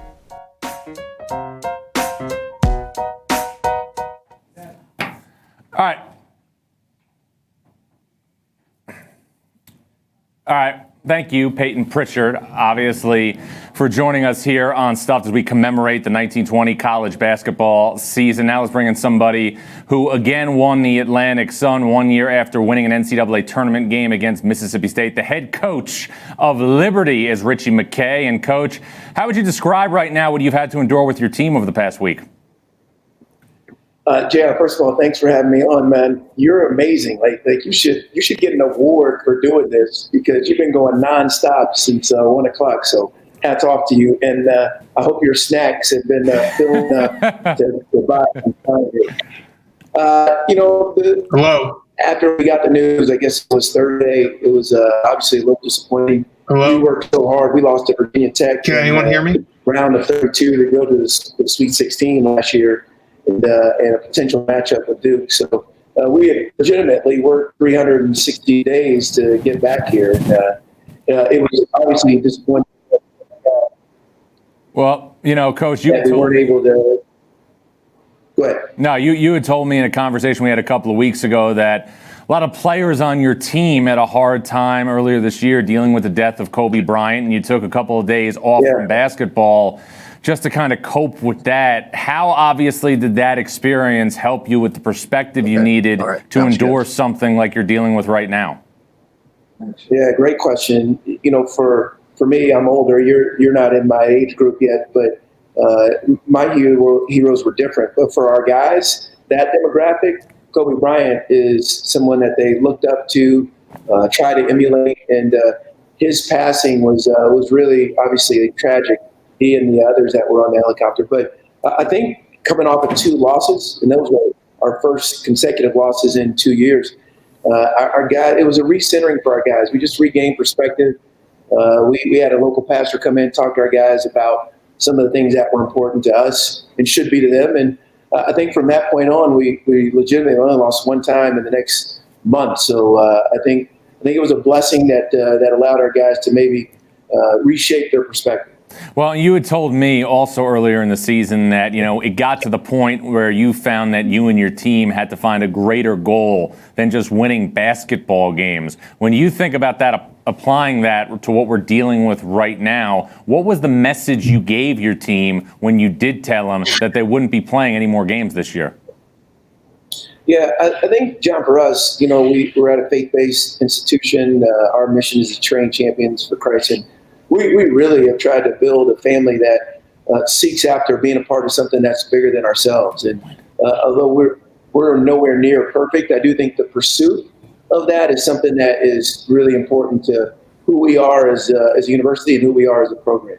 That being said, I think we all have a responsibility for a global responsibility for the greater good. So I think it was, given the character of our guys, I think it's settled in now about maybe some of the adversity and the tragedy that others are dealing with. So however we can come alongside them, that's our pursuit. Well, you had a team that obviously could have won an NCAA tournament game for the 2nd straight year. When you think back of Liberty basketball for this 2-year run, what's the biggest thing you're going to remember? The guys that we've been able to coach, to do life with. Maya Baxter-Bell, Scotty James, Georgia Pacheco-Ortiz, and Caleb Holmesley, they have really labored hard in order to try and build a program. And I guess we won 29 last year and 30 this year. I think the seasons that they had will be remembered in Liberty basketball's history or legacy, and those guys will be directly attached to that success. Really, it was a blessing for me to have a chance to do life and coach them. All right, well, Richie, we appreciate a couple minutes. Congratulations on an outstanding run once again at Liberty. Stay safe, and most of all, best of luck moving forward in all endeavors, as long as obviously health comes before anything else. Yeah, John, thanks for having me on, man. Wish all the best to you. All right, man. That's Liberty head coach Richie McKay. Again, one of those mid-major teams who could have picked off somebody again in the round of 64. And I had mentioned that we were going to have different members of the media here throughout this, obviously, homage to the 1920 college basketball season. We will now bring in, often imitated, never duplicated, one half of the top podcast in sports right now. From Pardon My Take, he is the man known as Big Cat. And my man, Cat, how would you describe right now the void going on in your life for somebody who, has wall-to-wall hours filled with really just consuming sport after sport? Yeah, it's immense. It is immense. Today is a little bit better than this weekend because I think it's something that's very relatable to everyone who loves college basketball. I just keep having slots in the day, like on Saturday at noon. I was like, all right, well, the Big Ten semifinals should be starting right now. On Sunday at 3:30, I was like, okay, here comes the Big Ten finals. So those slots that happen keep kind of just like a gut punch. So Thursday is going to be very tough. Today was a little okay. Thursday is going to be very tough. This weekend is going to be very tough. It's just, I love March Madness, and it's sad that we don't have it this year. Well, it's definitely sad for everybody in society, but it's also sad for you because everybody knows your loyalty to your alma mater, Wisconsin. As rational as you can be, what did you foresee for the Badgers entering the 2020 NCAA tournament after winning the Big Ten and getting the top seed in the Big Ten tournament a couple of weeks ago? I appreciate you saying that we won the Big Ten. I appreciate you reminding everyone that. I did share it with Maryland and Michigan State, but if we had to choose who really won it, I would say it goes to the number 1 seed, the Wisconsin Badgers. I was all in, and I was all in on them making a deep run. I thought they had the way they played from early February on was fantastic. You know, they were a team that I had written off as dead in December, but the good news is for the Badgers, all those guys are coming back. Peyton Pritchard is the only guy who is going to be a senior, and I don't know what they're going to do with eligibility, but they are going to be back next year, and I would imagine they will be a team that will be consistent from the start of the season throughout and not have this up and down year that they had, maybe get even a better seed than we were projected at a 4 seed. Well, obviously, it's a void for all of us to have no college basketball. But as you have obviously just alluded to, Wisconsin will be back in a major way next season. I released my top 45 this morning, and they're well within right now the top 15. But for you, you are in a situation where you have, some time, and, you obviously probably have some movies to catch yourself up on. What America wants to know is, at the end of obviously this pandemic with all this idle time, will Big Cat finally watch Jurassic Park for the first time? Nope, not going to do it. Not going to do it unless it naturally comes on. I do want to throw something out at you, though, John. I think on Sunday night, I was taping Pardon My Take. We were in the studio, and I got a text message from you saying Few Good Men is on BBC. I think while this pandemic happens, while we're all social distancing and quarantining and self-isolating and all this stuff, I think you need to be the alert for all the favorite movies from the early 90s. So it basically is just put on alerts for Jon Rothstein's Twitter. You'll get a little college basketball mixed in, but more importantly, you'll get an alert every time Few Good Men, Shawshank Redemption, maybe a Batman is on, and we will know to watch it along with you. All right, fair enough. And again, I can't appreciate you coming on. I know how busy you are, but while we obviously put sports on hold, the apparel world is still growing, and some might say it's flourishing. And I have often referred to you as America's roommate. And right now, you can see the hat right there. Barstool Big Cat, America's roommate. We will send out all the information soon. We also have another one for your sidekick, PFT commenter. But he is not America's roommate. He is America's drinking buddy. I love it. You are the best at tag names, so I love it. And it's I have to say, in all seriousness, when you came on Sunday or whenever it was Thursday, when everything got canceled, and you having an upbeat attitude actually helped, because I was as down could be, and I expected you to be equally as down. And you're like, hey, we're just moving on to the next one. I appreciate that very much. Well, Big Cat, I appreciate your friendship. Good luck, obviously, with future podcasts moving forward. Everybody, it's a can't miss each and every episode. Pardon My Take. Big Cat, regards to PFT. Also, our buddy Hank, the producer, Jake Marsh, everybody at Vermont. Guys, stay safe out there, and thank you for joining us. All right, thanks, Sean. Talk soon. All right, you got it. That's the often imitated, never duplicated man they call Big Cat, and he obviously went to Wisconsin. His alma mater's in the Big Ten, and our next guest is in the Big Ten as well. Ohio State was a team that looked positioned to make the second weekend of the NCAA tournament again. The Buckeyes 21-10 this season. Their head coach is Chris Holtmann. He joins us right now on Stuffed. And Coach, it was a roller coaster of a season for you this year. A lot of highs, some lows as well. What was it like to be preparing for the Big Ten tournament last week and then to be pulled off the floor?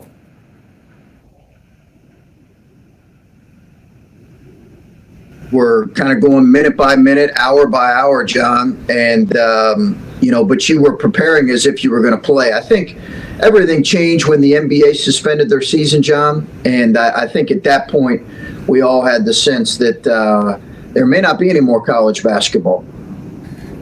Chris, you have had obviously a lot to deal with in your surroundings the last couple of years. When you were an assistant at Butler, your boss at the time, then the head coach, Brandon Miller, had to step away because he had some personal issues. One of your star guards, DJ Carton, had to do the same earlier this year. How much did going through all those experiences around you help prepare you for the message that you had to convey your basketball team?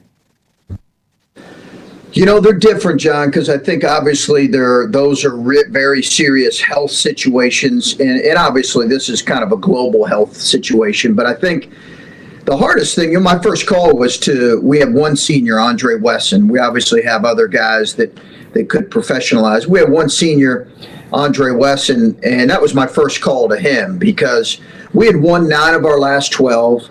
We had, by all the metrics, played really good basketball, really top 10, top 15 basketball in the last 6 weeks. So there's that anticipation, right, with what can be accomplished here as we went through some injuries and didn't play well in January and responded. So you just feel for your seniors, and you feel for those guys that are in their junior and senior years when they know, right, time is finite at that point. Some of these games, they know that they've only got as many as 30 games left in their year, and in Andre's case, 1 or 2 or 3 more. Chris, you had mentioned obviously the highs and lows that your team went through this year. You were unbelievable in November and December. You had a rough patch in January. For you personally, how will you remember the 1920 college basketball season? Well, it's an unwritten story, but overall, I loved coaching this team, and I loved it. And I thought that we were playing really well at the right time. I think the biggest thing about January, John, is we were playing in the deepest league in the country. Everybody, the number 1 team in the country preseason, Michigan State, who has a Hall of Fame coach and an unbelievable player, they had struggles. So we knew it was part of it. We had to own our struggles in January. And once I think we did that, we really turned the corner. But it's an unwritten story. The thing for us is I'll look back on it really well. You own all the success you had. You own the struggles in January. You own the resolve and the resiliency of our guys to turn it around. And then what was going to be that 4th chapter? Who knows? But obviously we were peaking and playing well at the time you want to be playing well. There's no guarantees, but you want to be playing well in March. Well, and playing well in March was something that definitely looked like it was on the menu for a lot of teams from the Big Ten. We've talked obviously for a couple hours right now about the depth of this league. For you personally, what was it like to coach in it? It's brutal. It's brutal. When brutal. The last day of the regular season, when you have a guy like Tom Izzo say, hey, I've never seen the league this good or this deep. Well, Coach, another thing, too, that we're really curious about is how coaches are filling their time these days. For you personally right now, with nobody to recruit from a physical perspective and no games to prepare for, how's Chris Holtmann filling the idle time? What's on the movie docket? Yeah. You know what? It's a lot of Netflix for a lot of coaches. I think probably what a lot of us are doing right now, John, is, getting reacquainting with our kids, spending time with our kids, went on a couple bike rides, doing a video, stuff like this with our players, the normal end of the season meetings you would have. You're doing these kind of things, video conferences with your players. Yesterday we had a staff meeting for a couple hours through video conference, all remote. But I think it's a great time to remember that, the world, there's bigger stuff than what we're doing. And hopefully everybody's taking the time to spend time with their family and also think about ways they can help others. I know that's all of our responsibility. All right, well, Chris, congratulations on another outstanding season at Ohio State. Stay safe, and again, thanks for joining us here on Stuffed. You too, John. Take care, man. Yeah, it's Ohio State head coach Chris Holtmann. Buckeyes had another outstanding season in the Big Ten, and another team that had an outstanding season that played a little bit west of Columbus was the BYU Cougars. And joining us now is the head coach of BYU. He is Mark Pope. And Mark, you had a team built, I thought, for a deep run in the NCAA tournament. What was it like after losing a heartbreaker to St. Mary's in the WCC semifinals to know that for this particular team, their chapter was done? And it was really hard. I think we probably shared experience with a lot of teams around the country, especially for our group who had been competing, chasing this opportunity to play in the big dance for some of our guys 3 and 4 years with this senior group that hadn't been there in a long time and had set their sights on it. It was not a good locker room. We talk all the time about trying to have the best locker room in America, and we did for a lot of the season, but we didn't on that day. You know, Mark, you played on one of the best college basketball teams that I've ever seen, the 1996 Kentucky team that won a national championship. You've been in the players' shoes at the highest level. How do you think you would have reacted if it was 24 years ago and you were getting ready for that run at Kentucky to have the tournament canceled?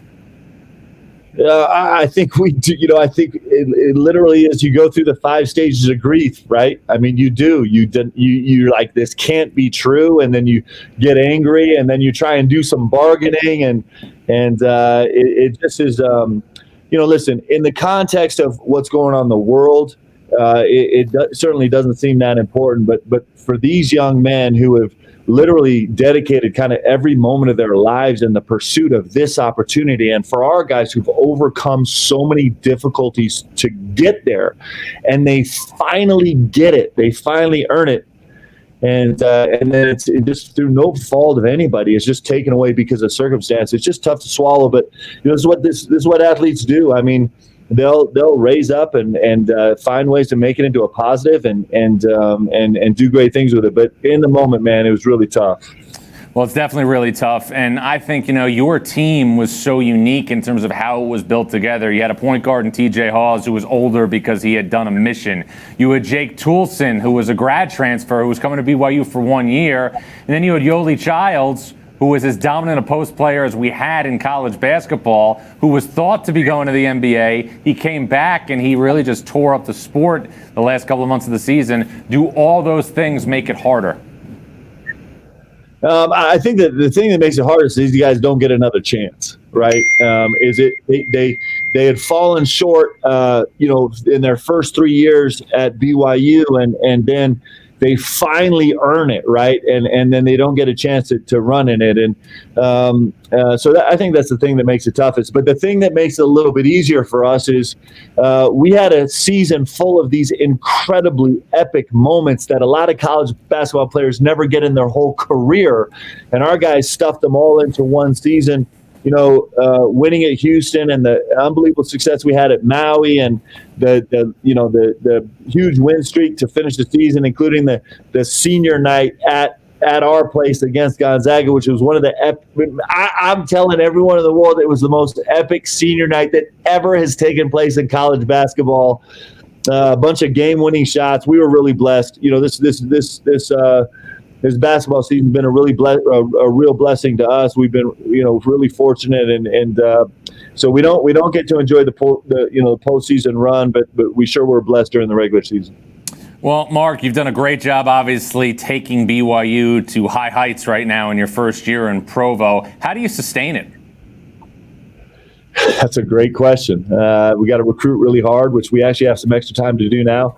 It's actually a benefit in our recruiting that we can't go see these recruits in person. I'm way better on the phone than I am in person, so I think we're making some good strides right now. And you know, this is a program with unbelievable tradition and history, and within a ridiculous fan base, a completely psychotic and beautiful fan base that you just don't get any better. And so we have a lot of good things going for us, and certainly what these guys did and bringing some attention to the program will help with recruiting, and so we'll just hit it hard. Mark, you know, I look at your conference and I look at the move to go to 16 league games and give you guys a little bit more flexibility in terms of scheduling. And obviously, Gonzaga, BYU, St. Mary's had outstanding seasons. You all would have been single-digit seeds in the NCAA tournament. But I also see a league right now that has usurped other mid-major leagues in terms of its presence nationally. As big as it was for BYU this season, how big is it, and this goes beyond the teams that were going to play in the NCAA tournament, for the WCC to show nationwide this year what they could do beyond its greatest brands? This league is good. It starts with the unbelievable coaching in this league, right? You think about it, you have leagues that, have coaches in this league, the top 7 coaches in this league have all been distinguished at other programs and had huge success. And you look at, a school like Pepperdine that has, Lorenzo Romar in there just crushing it right now. It's so exciting. And Herb Sendek is such a big-time coach. And the coach, of course, Fuey and Randy Bennett. And it's it's a great league. I mean, we spent most of the season with 5 or 6 teams in the top 100 or close to it, and it keeps you awake late at night trying to prepare for these, to compete against these teams and coaches. It makes it really fun. It's one of the few, only basketball leagues in the country, right, where basketball is the priority, and it certainly has been a special experience for us. Well, Mark, obviously you're going to recruit from your phone. Obviously you're going to be in a situation where you're monitoring things for the future of BYU, but somebody in your past made some pretty big news over the weekend. Your former head coach, Rick Pitino, is ready to write his next chapter, taking the head coaching vacancy at Iona. What were your emotions like when you saw Coach P return to college basketball? I was so happy. Listen, for all of us that had the terrifying and excruciating and painful opportunity to play for Coach, I think the bond that we have with him is I think it's rare in your life. Do you get to meet and work with somebody who puts so much pressure on you that it actually changes your DNA as a human being? And all of us have such an incredibly deep gratitude for what he did for us. I will love him forever. He changed me in so many ways and made me better in so many ways. And so I'm really excited to have him back in college basketball. And I'm going to call him later today and see if we get a home and home. It's funny, and you bring up something interesting right there, that he puts so much pressure on you to change your DNA on a daily basis. What do you mean by that specifically? Well, listen, I mean, Kentucky helps, right? Because you're just living under so much pressure, but he is so demanding, and he gives you no quarter to hide. He does not allow you to pass the buck or blame someone else, or he forces you to take personal responsibility for what you're accomplishing every single day, relentlessly. That you really have two choices. You can either roll over and die, or you're going to grow. And it's a gift. It really is. And he's had as much influence on my life as anybody I've ever worked with, and I'll always be so grateful for him. I love him. We had this incredible opportunity to have him out here when I was coaching Utah Valley last year, and he came, visited, and we spent some time. I actually told my daughters, I have 4 daughters, and they've heard all the stories about Coach Pitino and how terrifying it was and how hard it was. And so he's a week out from flying in, and I realized I have to drive to the airport and pick him up. I kid you not, for a full week, I was in a full-on sweat, like heart racing, and then we had it was if I could choose moments of my life, the day and a half we spent together was just magic, and it just is. It's the best of sports when a coach and a player, when a coach is generous enough and forceful enough to really change your life. I think there's a bond created that's really extraordinary. And like I said, I love him forever. I'll be so grateful for the rest of my life. Well, great tales there, Mark, about Coach Pitino, the new head coach at Iona. For you personally right now, if you're not recruiting, you're going to have some time right now. What's on the movie list for Mark Pope here coming up the next couple of weeks? No movies right now. We're doing, spend a lot of time with my guys individually in the office, just doing exit interviews and talking about postseason stuff and working on calendaring for them and kind of working on lists of the things that they're going to work on over the summer and trying to manage our staff a little bit right now. So it's the great thing about being a college coach is there's a lot of diversions. There's a lot of things that we need to cover and go over, especially for a program that's really, really anxiously trying to grow like ours. So it's we don't have a tough time filling the time. Well, Mark, we appreciate a couple minutes. Congratulations on an outstanding first year as the head coach of BYU. Stay safe out there, and again, thanks for giving us a couple minutes today. Hey, let me just say, it's amazing, okay? For you to get all these head coaches to actually figure out how to jump onto this deal today. I mean, you're amazing, because something happens when you go from an assistant to a head coach where you just become the dumbest technological human being in the world. Congratulations, man. I appreciate it, Mark. I got a great team behind me here. It's stuffed. And BYU head coach Mark Pope with a great first season. Safe travels, obviously, and most importantly, stay safe. Thanks, John. All right, you got it. That is BYU head coach Mark Pope. Let's check out right now an earlier chat we had this season with the head man at Auburn, Bruce Pearl. Welcome back to Stuff with Jon Rothstein. It's time now for our coach's call. Our next coach and our next guest led Auburn to the Final Four last year. The Tigers currently have a 21-2 record this season.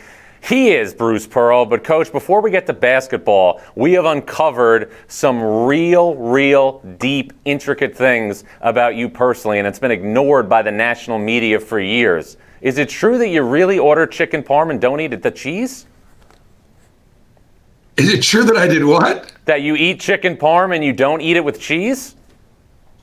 That's actually true. Yeah, I do order both veal parmesan and chicken parmesan, no cheese.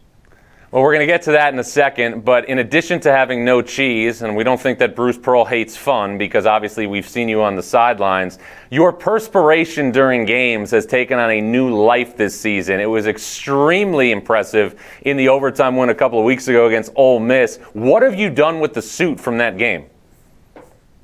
Well, the same thing I do with every suit that I sweat through, and that's just put it right back into circulation. I've got a pretty good account of the dry cleaners. And fortunately, I kind of sweat sweet, so it doesn't stank. It's not a good look. I get that, but when you're coaching and you're buttoned up and you got a tie on and you're getting after it a little bit. I don't know why we coach in suits and ties.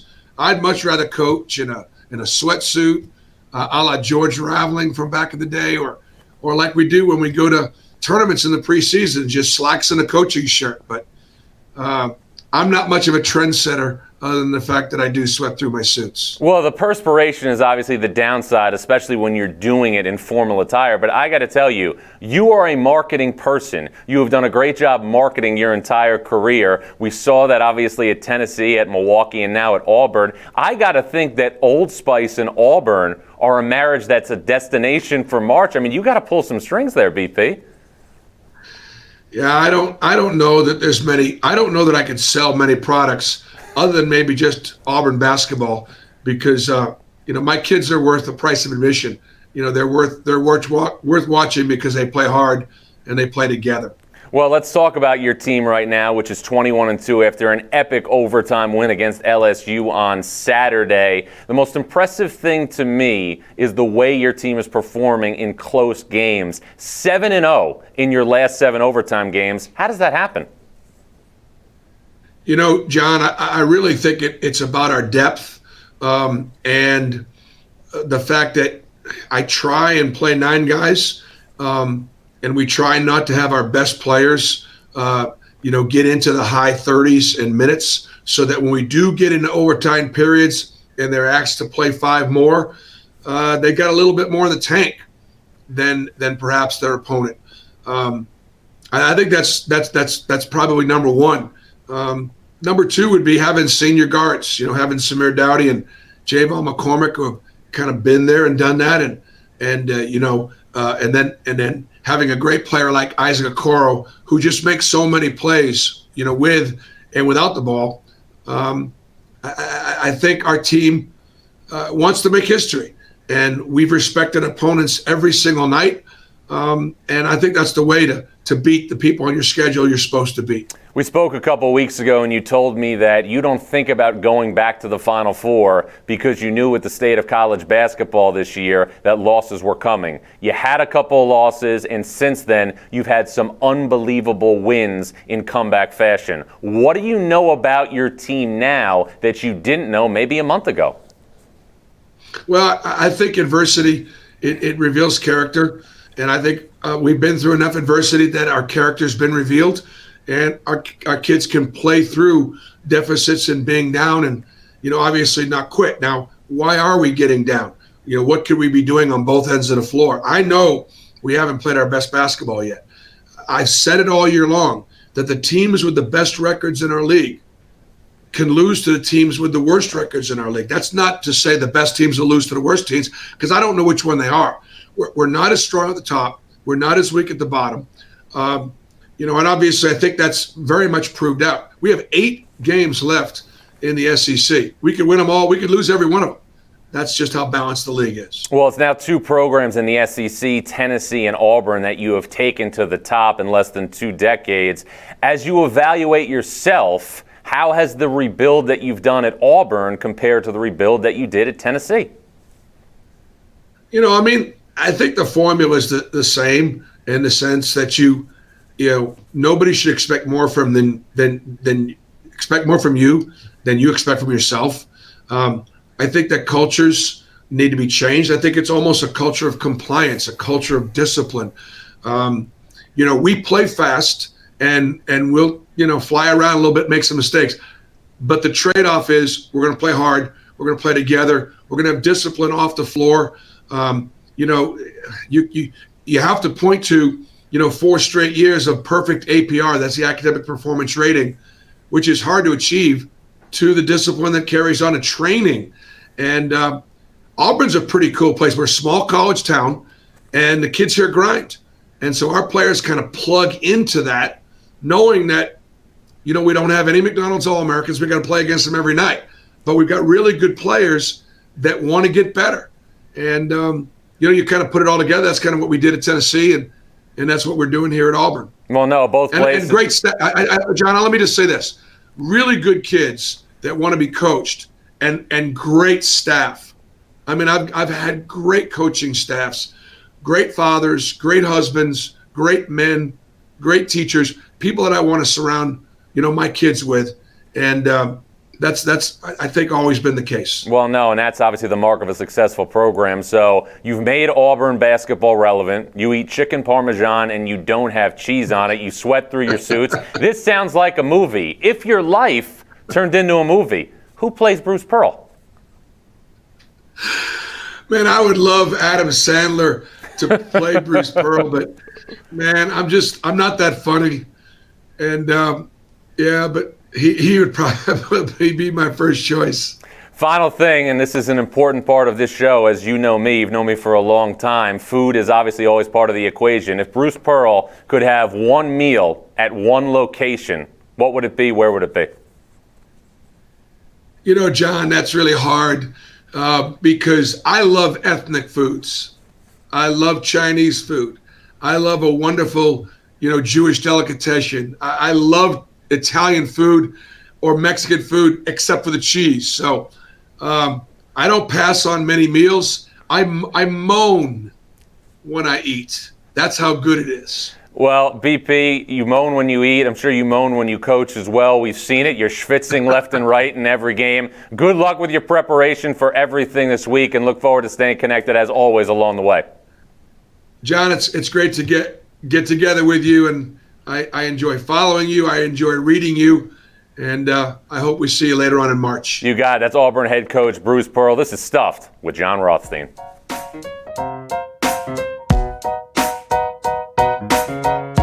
If you like this episode, give us a thumbs up. All right. Auburn head coach Bruce Pearl with an earlier chat from earlier in the season. And obviously, one of the great teams this year in the Big Ten had a chance to go very far in the NCAA tournament was Maryland. The head coach of the Terps is Mark Turgeon. He joins us right now. And, Coach, you have seen an awful lot now in your coaching career. How would you describe the last week?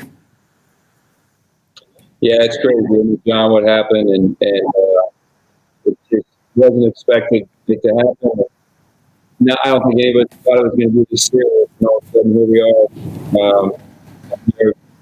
We're preparing for an NCAA tournament game. You know, a year ago, you told me that you would think about the loss you had to LSU in the round of 32 for the rest of your life. How will you think about now the opportunity that was kind of taken away from you with a team that a lot of people, including myself, thought had a chance to go to a Final Four and compete for a national championship? Yeah, I thought it would get easier every day. It actually gets a little bit tougher. You don't know. You could have lost in the first round. You could have made a run. But I like our team. I thought we were getting better, really improving. Defensively, we were getting to practice more, so I think we're getting that back. And offensively, I think we're getting better. So just Anthony Cowan, obviously, my seniors, and we'll never know. That's just the really part. But really proud of our team this year. It was a fun season. You mentioned, obviously, your seniors. They're the ones, and the people who aren't going to be here next year are the ones that you think most about. When you were to convey that message to them, what did you tell them? Well, I'm having a hard time hearing you, John, and I'm going to try to answer that question. We had a team meeting on Friday, and just kind of like I don't know, celebration, funeral, whatever. But we went through all kinds of stuff and talked to, let our seniors talk and let them grieve a little bit. Actually, Anthony's handled it really well. But I know it's not what he's going to be like. Next year when, hopefully Maryland's in the NCAA tournament, it's really going to hit them hard then. But, we were looking forward to this tournament. We got to speak to the last year. We had a great season. And, it's tough for everybody, but really hard on those guys. All right, well, final thing. You told me a couple of years ago we were doing an interview that college coaching is a sick profession. Now that sick profession has nothing but idle time. How are you going to fill the days right now for the rest of March and beyond? Well, it's a busy recruiting time, obviously, but you can't get out and do it, so it is a little bit different. Right now I'm trying to self-isolate, which is not easy to do, but we're trying to do that the best of our ability. But it's tough. The first day off, I think it was a Saturday, I cleaned out a closet, cleaned out a storage room, and worked out, and it was 10 in the morning. So I was losing my mind. I've actually been calling a lot of coaches, talking to them, doing a lot of recruiting, trying to stay active, making sure our guys are staying on top of school and doing what they have to do. So it's different. It's a forced vacation, I guess you can say. It's you never planned on it, but going to try to enjoy it the best I can and make the most of it. But during this period, making sure Maryland basketball is getting better.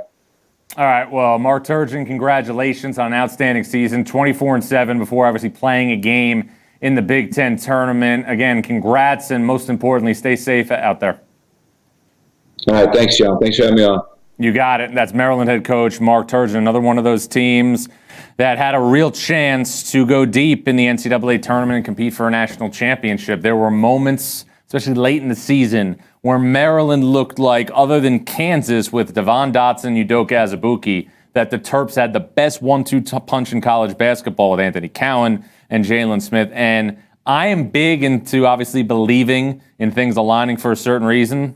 18 years ago, the Final Four was in Atlanta. This year it was supposed to be in Atlanta. 18 years ago, Maryland won a national championship with Gary Williams. I thought sometimes in the back of my head this year that Maryland would have been in a scenario where it might have went back 18 years after the Terps got there in 2002 with Juan Dixon, Chris Wilcox, Steve Blake and company, and cut down the nets. But again, like Mark Turgeon said, we'll never know. And that's the thing about sports that keeps us coming back. That's the thing about sports that keeps you wanting more. Last year, Maryland got into a scenario in the round of 32 against LSU where you saw the Terps lose as heartbreaking a game as you could in the NCAA tournament. And then Maryland this year had a team that was going to be either a 2 or a 3 seed in the field of 68. And like the rest of college basketball, they never were in a situation where they could lace them up. Sad times, but not sad when you think about the landscape of life right now, the landscape of society. Again, it's a solemn time for our world. It's a solemn time for college basketball fans and sports fans because there is no guide, there is no compass to get us through right now what our country is undertaking. This is not a blizzard. This is not something where we have a power outage for an extended period of time and there's no heat or air conditioning. This is a time where we don't have any idea how to get through what we're endeavoring to get through. And that's something that's a little scary, but it also gives us an opportunity like we are today in an effort to celebrate what has happened in the 2019-20 college basketball season, to celebrate the people who deserve to be celebrated. And we've had all the mid-major coaches on, the majority of them that were in one-bid leagues and went to the NCAA tournament. We're going to have Leonard Hamilton later on today. We're going to talk to Pat Chambers from Penn State. We are going to keep giving you the type of feedback and the type of responses that you so willingly deserve and so willingly craved to have during a week where everybody, including myself, thought that we would be preparing to cover the NCAA tournament in 2020. And we're preparing right now to cover a sport that right now, like the rest of the world, is in an absolute standstill. A standstill that one day will be lifted, that one day will go back to normal. But for right now, there is nothing normal about what is going on in our society. We are in a period of unknown, and we are in a period where all these different emotions are coming to the forefront. There's hope, there's fear, there's change, there's challenge. But the key thing to remember is this. It's important to look forward. It's important to be optimistic. There's only one way of going forward, but there are many ways of standing still. That's one thing we got to remember. And as far as other teams in the NCAA tournament that I was looking forward to, in addition to who I've mentioned already, the mid-majors, the teams that haven't gotten there, the Penn States, the Rutgers, so on and so forth, I was excited to see what the Dayton Flyers were going to do. I wanted to see San Diego State and see if San Diego State going to a West region could put them in a situation where they could get to a regional final in Los Angeles, play Gonzaga at the Staples Center, and then see if that short trip up Southern California would be enough to give San Diego State a pseudo home court advantage in the Elite Eight to go to a Final Four. These are questions that we don't have answers to. These are questions we will never have answers to. And the whole system that we know right now and that we knew is going through an entirely different calendar. We expected April to be a time where people would commit to testing the NBA draft process. The NBA draft may be moved back. The NBA draft may be in a situation where it's held in the middle of the summer, God willing, if we can ever get things back on the reset button. There is no guide to tell us how to handle what we're being forced to handle right now. None whatsoever. None whatsoever.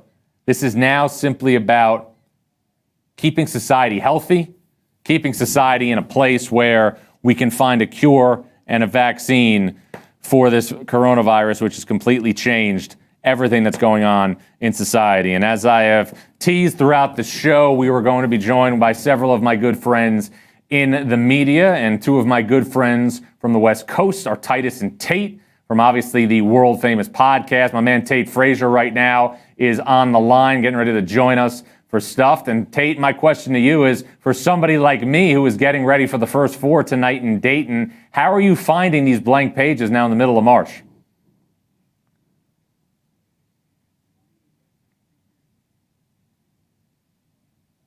All right, and Tate's trying to hear me now? There he goes. Well, Rothstein, it's an honor to be here. I will say that. And I have to point out that I'm in quarantine right now. This is, I have not been healthy since about Friday. I had my birthday on Friday the 13th. I entered the 27 Club on Friday. March Madness fell apart over the weekend, as you know, John. So I don't really know what to do with myself. I've been coughing. Like I said, I haven't been around people very much. It's me and one other person in here in quarantine. So I don't know what to do. I wish the first four was playing. I wish I was healthy, and I wish that we were talking about college basketball, but I am happy to be here. I can say that. I am happy to be here. Is that your girlfriend back there on the couch, Tate? Is that what we're doing here? We're breaking news here? Yeah, yes, and she's also in quarantine, and we got the dogs in here. I mean, it's a wild world that we live in, Jon Rothstein. It is. I don't know what else to say other than that. All right. Well, obviously, Tate Frazier not too concerned with cleaning up empty bottles when he has house guests, but you know what? You learn something new every day. You know, I've obviously been talking to a lot of college basketball people here the last couple of hours, and we're talking about, you know, the biggest things we were looking forward to in the 2020 NCAA tournament. For you personally, what was the biggest storyline that you were most looking forward to seeing unfold in the NCAA tournament?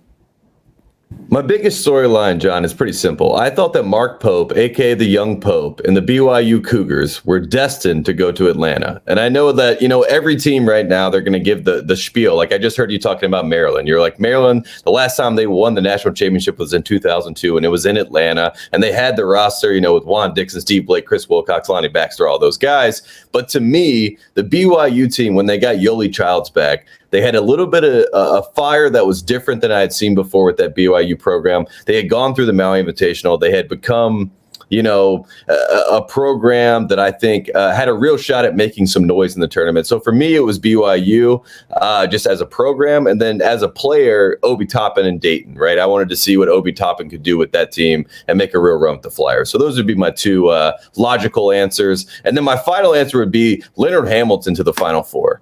That's what I wanted to see, Coach Ham in the Final Four. So those would be my big three right there. Tate, we saw so many different things throughout this college basketball season. Kansas over the last month separated itself as clearly the best team in the sport. When you think back to 1920, what will be your biggest memory of the season, which we just saw ended prematurely? I will say this. I am very happy that I was not there in 1920. I don't think I would have survived, survival of the fittest back then, Jon Rothstein. But my biggest takeaway when I think of the 2020 season, it will be the fact that, it was just the one time that we all, unprecedented, right, is the word that we say all the time, and words become worthless. But this is unprecedented, and the whole situation is unprecedented. And I think about Virginia and what they had to battle to go from losing to a 16 seed to winning last season, and now they get 2 years as the champs. So all in all, my biggest takeaway would be college basketball was not able to thrive like it always does in March. But again, we are, as a community in college basketball, trying to survive and advance. And I appreciate you taking it on and being the man that you are, John, because you're leading us all through this. I don't know what to do, as you can tell. I'm in quarantine. I can't even go to my own house. So I need you. I need this moment. I need stuff. So I appreciate you making it happen. Well, I mean, you're letting us in right now to what it's like with Tate Frazier during a world crisis. I'm curious right now, where is Mark Titus right now? I mean, if you're Robin, he's Batman, or vice versa. I mean, we are in a situation of dire need, and we can't find your running mate. We did a podcast last night. I was barely able to survive that podcast. I'm not coughing as much as I was yesterday. If anything, he went to Dayton last weekend. He may be in quarantine at this point. I will do my best. I don't think there's any Batman and Robin in the situation, but we're more like the Hardy Boys. So I will be Fred in this situation, and I will figure out what's going on with my brother. Well, obviously, if there's no college basketball, we all need ways to entertain ourselves. For Tate Frazier right now, what's on the movie docket now for the next week, month, 6 months, whatever? What are you looking to hit? Well, I just finished The Outsider on HBO. I think that's a great show for people that haven't seen that. They should go check that out, and maybe, get HBO if you don't have it. This is a good time to do that. And I had never seen the Before trilogy, Richard Linklater films, very romantic film. So I watched Before Sunrise last night, and then I got to watch, Before Sunset, then I got to watch Before Midnight. So I got 2 more to go. So that's where I'm at, Jon Rothstein. Well, we appreciate a couple of minutes, Tate. Know how busy you are. You've got all this stuff going on behind you. Is that your dog, by the way, in the background? Yeah, we got 2 dogs. We got Kaya in the back, and we got Chai, a husky, right behind me. Okay, all right. Well, we appreciate. I think you have a dog coming right behind you right now. Be careful. Of course. Yeah, we'll do my best. I'll duck out if I need to. I didn't know you were an animal person, man. Look at you. You're very well rounded. Oh, I don't like to share too much, John. You know what I mean? I like to keep my personal life separate. But when you're in a quarantine, what else can you do other than just let people in? So I'm letting people in. This is life in a quarantine. I'm not even in my own house, but, I'm doing my best. Tate Frazier, one half of Titus and Tate, one of the great podcasts we have in the college basketball world. You can catch those guys out over on Fox Sports. Tate, thanks for sacrificing life and limb to come on Stuff today. Be careful with that dog right now over your right shoulder. And again, stay safe, my friend. Regards to Titus, by the way. Absolutely. I'll let him know that you're thinking of him, and have a great day and good luck. All right, you got it. That is Tate Frazier, one of our good friends from the West Coast. And you can obviously see they do things at a different pace out there on the West Coast. That's some different animals and so on and so forth behind him. So a really interesting time as we continue right now to go through what we're going to bring to you here. We're going to be on until about 4 o'clock Eastern. Florida State's Leonard Hamilton still on the docket, as well as several other special guests throughout the afternoon. And one thing, too, that I want to point out in terms of storylines that we wanted to look at in the NCAA tournament was whether or not Creighton would be able to replicate what they showed in February without Marcus Zagorowski. How healthy would Marcus Zagorowski have been if Creighton made the NCAA tournament and it was played? Let's go back in time right now to a chat with one of the sharpshooters for the Blue Jays, Mitch Ballack. All right, we're now welcomed by one of the top shooters in college basketball, sharpshooter for the Creighton Blue Jays, Mitch Ballock. But Mitch, before we get to basketball, you are a native of Kansas City, and you recently saw the Kansas City Chiefs win the Super Bowl. What was that like for a kid from KC? Oh, it was unbelievable. Obviously, 50 years running, we haven't been there, we haven't won one. So we went to the AFC Championship game. My teammates and I, actually, Coach Mack let us take the trip down there. So we went to the AFC Championship game, and it was probably one of the craziest sporting events I've ever attended. It was unbelievable. Well, if you're a fan of the Kansas City Chiefs, you're obviously a fan of Patrick Mahomes, but my well-embedded moles tell me that Mitch Ballock has got a pretty big Rolodex. I hear you're pretty tight with Steph Curry. What is the Mitch Ballock-Steph Curry relationship like?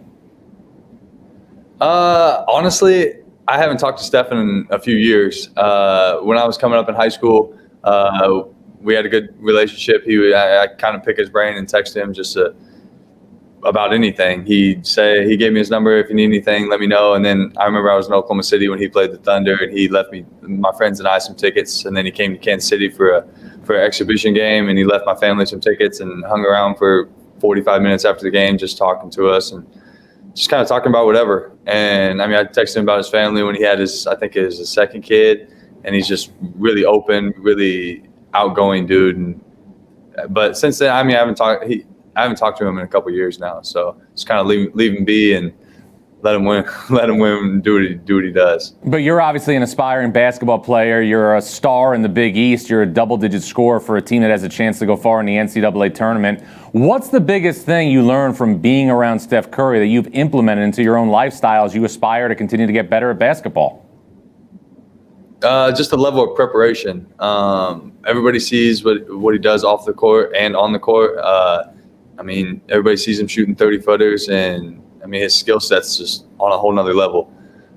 Especially for his size, he's not very physically gifted. Average he is, but not in the NBA. So when you see the preparation and everything he puts into the game, especially in the film room, I didn't realize he watched that much film.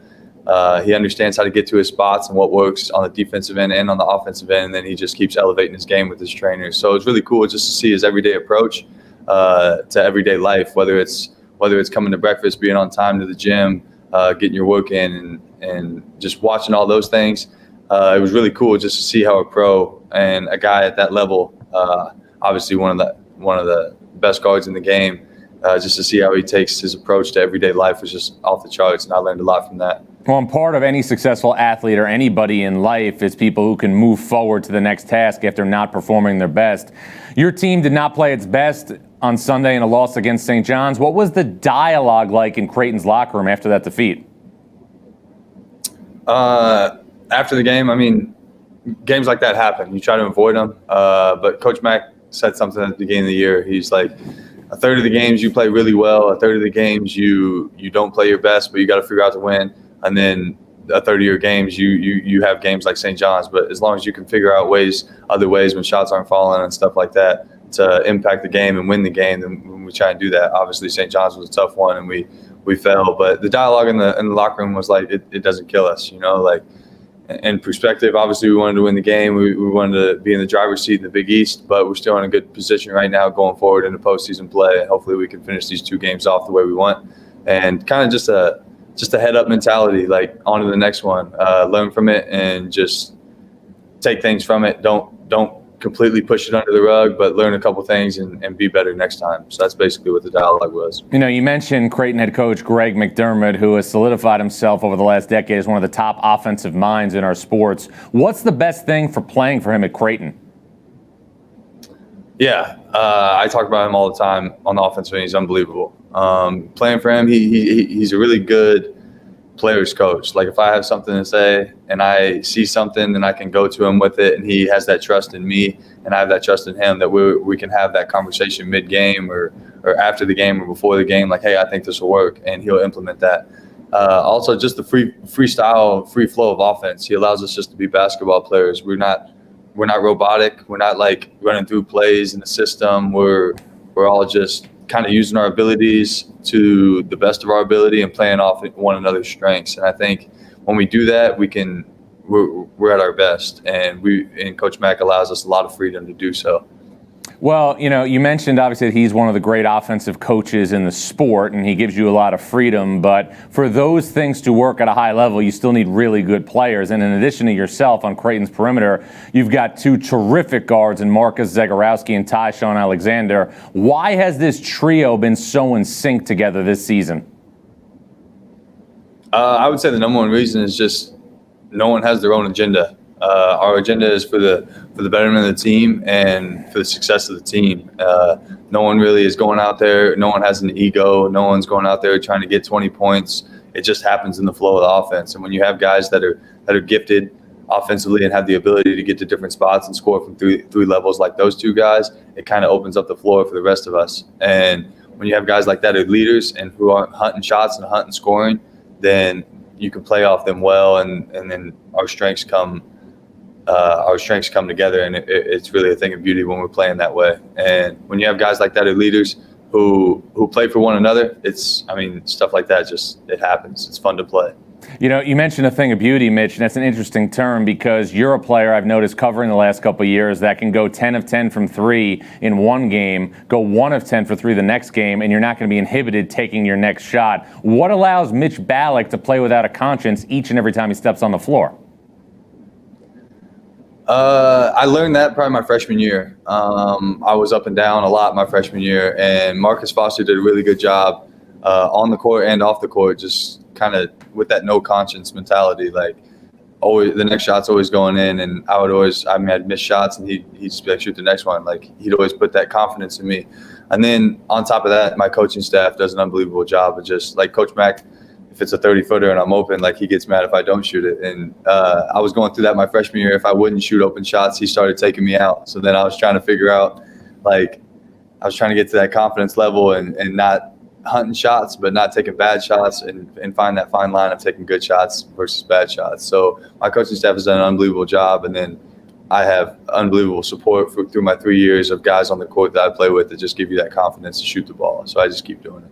Well, that's obviously something that's resonated throughout this season. You're 22-7, even after Sunday's loss against St. John's. What's the biggest thing that has to happen between now and obviously Selection Sunday for Creighton to be a team that nobody's going to want to play in the NCAA tournament? I think we just have to stay on the course and stay in love with the process. Like Coach Max hit on falling in love with the process months ago, and we did that, and we followed the process, and we got to the level of where we're at now, 22-7, like you said. Like, I don't think that's doable without focusing on every little detail along the way during the process. So as long as we keep doing that and just take it a game at a time and don't really look, as long as we don't look to Selection Sunday and just get better every day up to Selection Sunday, I think we'll be one of those teams that no one wants a part of. So. Well, final thing here, Mitch. Food is a very big deal on this show. If there was one meal Mitch Mihalick could have, where would it be? What would it be? That's a good one. Probably there's a place called Mahogany in Omaha, and there's a place called Jay Gilbert's. They have unbelievable steaks. I'd say the texture, you could cut the steak out of Mahogany with a butter knife. Like, that's the kind of thing. And there's no better steaks in Omaha. The East Coast, West Coast, nothing compares to Omaha steaks. So I'd say steaks, mashed potatoes, and asparagus are one of those spots, and I'm good to go. Mitch Mihalick's on his go-to spot. I'm still looking for my Omaha T-shirt. You got one? Omaha, somewhere in Middle America. It spreads to Middle America. Mitch, I'm going to send a text out right now to my people. We will get you that shirt. Hopefully you'll sport it during the Big East tournament. But Mitch, congratulations on a great season. Keep doing your thing, and we thank you for dining with us here on Stuffed. I appreciate it. Have a good one. Creighton sharpshooter Mitch Mihalick. We are going to now go out to the phone to welcome in the head coach of Robert Morris. His team won the NEC championship this year. We're slated to go back to the NCAA tournament. He is Andy Toole. And Andy, how would you describe right now what you've went through roller coaster wise over the last week? Certainly a major challenge. The height of winning a championship on Tuesday night and then Thursday, being told that the tournament will be canceled. Just really feel for our seniors, for our team. But I'll be honest with you, like our team did all year long, and they kind of rose to every challenge. They handled all the adversity that happened throughout the year, and this was no different. They handled it way better than I would have as a player, and proud of those guys for the way that they're kind of handling the disappointment. The first time you went to the NCAA tournament at Robert Morris, you didn't accomplish that goal on your home floor. That was different this year. As disappointing as it is to not go to the NCAA tournament this year after winning the automatic qualifier, how rewarding was it to accomplish the feat of winning your own conference on your home floor? Well, it was great, and I think that's what we try to remind our guys about is that, we were one of the last highlights of championship week, one of the only highlights of championship week. And, our university and our program, put on a great show on Tuesday night. The way we performed against St. Francis, the atmosphere that we had in the UPMC Event Center, the ability to cut down the nets in front of the university community and our students, and our guys really celebrated, and they deserve to. And I think that's, some of the other leagues around the country, anointed a champion. We actually earned our championship, and that's what we try to remind our guys as we met on Friday morning to discuss the disappointment of not having the tournament. Your perspective has changed so much, over the past couple of years. I documented after you clinched a berth to the NCAA tournament that your program lost more players to players transferring up than maybe any other mid-major conference in the country. How much is going through things like that and obviously having the perspective of being a husband and a father help prepare you when you have to share with your team that they're not going to have the experience of playing in the NCAA tournament like they thought they would? This is my 10th year as a head coach, and I think every year there's something that you learn new. There's something you go through that is a challenge that helps you, for the future. And, some of the disappointments that we've had in the course of my career, I think help prepare, myself and our staff to kind of deliver the news. And even with all that, it was extremely difficult. We sat as a staff prior to meeting with the team and, wanted to make sure we touched on all the things that we were proud of them about and how much we enjoyed to coach this group of guys. They had already known the news, so it wasn't like we were breaking anything to anybody. But, it was really a challenging time for us as coaches. Obviously the underclassmen, I think, were a little more understanding. The seniors, you can just see the dejection in their face. And it was tough. And, I think as you are in this business long enough, you're always faced with different challenges, different forms of adversity. And, as high as we were on Tuesday night was just as low as we were on Thursday afternoon. Well, coaches are not used to having idle time in March or any time for that matter. So now that obviously the season is over and it's difficult to be in person recruiting, how does Andy Toole fill the blank pages he has in front of him as a D1 head coach? Well, we have a Peloton treadmill, so I've been on that a little bit, and then been living on Synergy, trying to watch the transfer portal, trying to watch as many prospects as we can, trying to be on the phone, trying to communicate with our current roster, trying to communicate with our staff as best we can, even though we're all in separate locations, and just trying to make sure that we're as prepared as we can for the opportunity to get back out on the road or to have official visits or do summer recruiting, and that's really where our focus is right now. All right, well, Andy Toole, we appreciate a couple minutes. Congratulations on a great season. NEC champions this year. Nobody will ever take that away. And most of all, stay safe during this crisis. Thanks, John. Appreciate it. You got it. That is Robert Morris head coach Andy Toole. Again, went to the NCAA tournament in 2015, lost to Duke against a team that had a couple of guys on there named Okafor Winslow and Tyus Jones. And the disappointment of being in a one-bid league and not being able to go to the NCAA tournament. Now, our next guest was somebody who led a mid-major to an upset years ago in the NCAA tournament when he was the head coach of Manhattan. He is now the dean of the Big 12.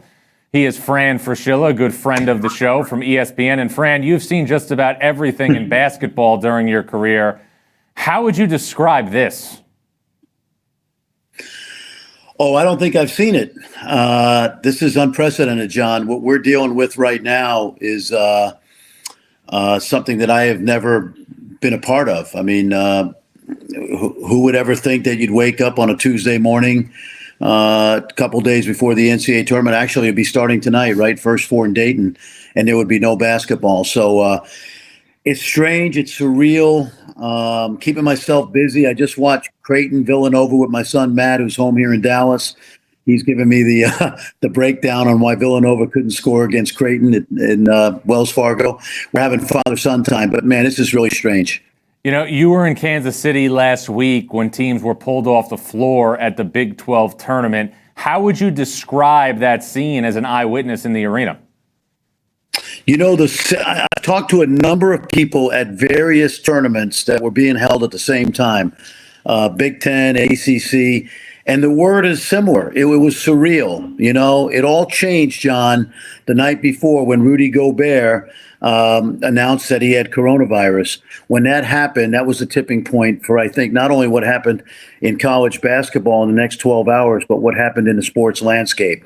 So watching Texas Tech and Texas warm up, it was about 10:30 in the morning, and it just didn't feel right. We knew we'd have no fans at the game, and really it was not a surprise to me when Bob Bowlesby, the commissioner of the Big 12, called off the tournament.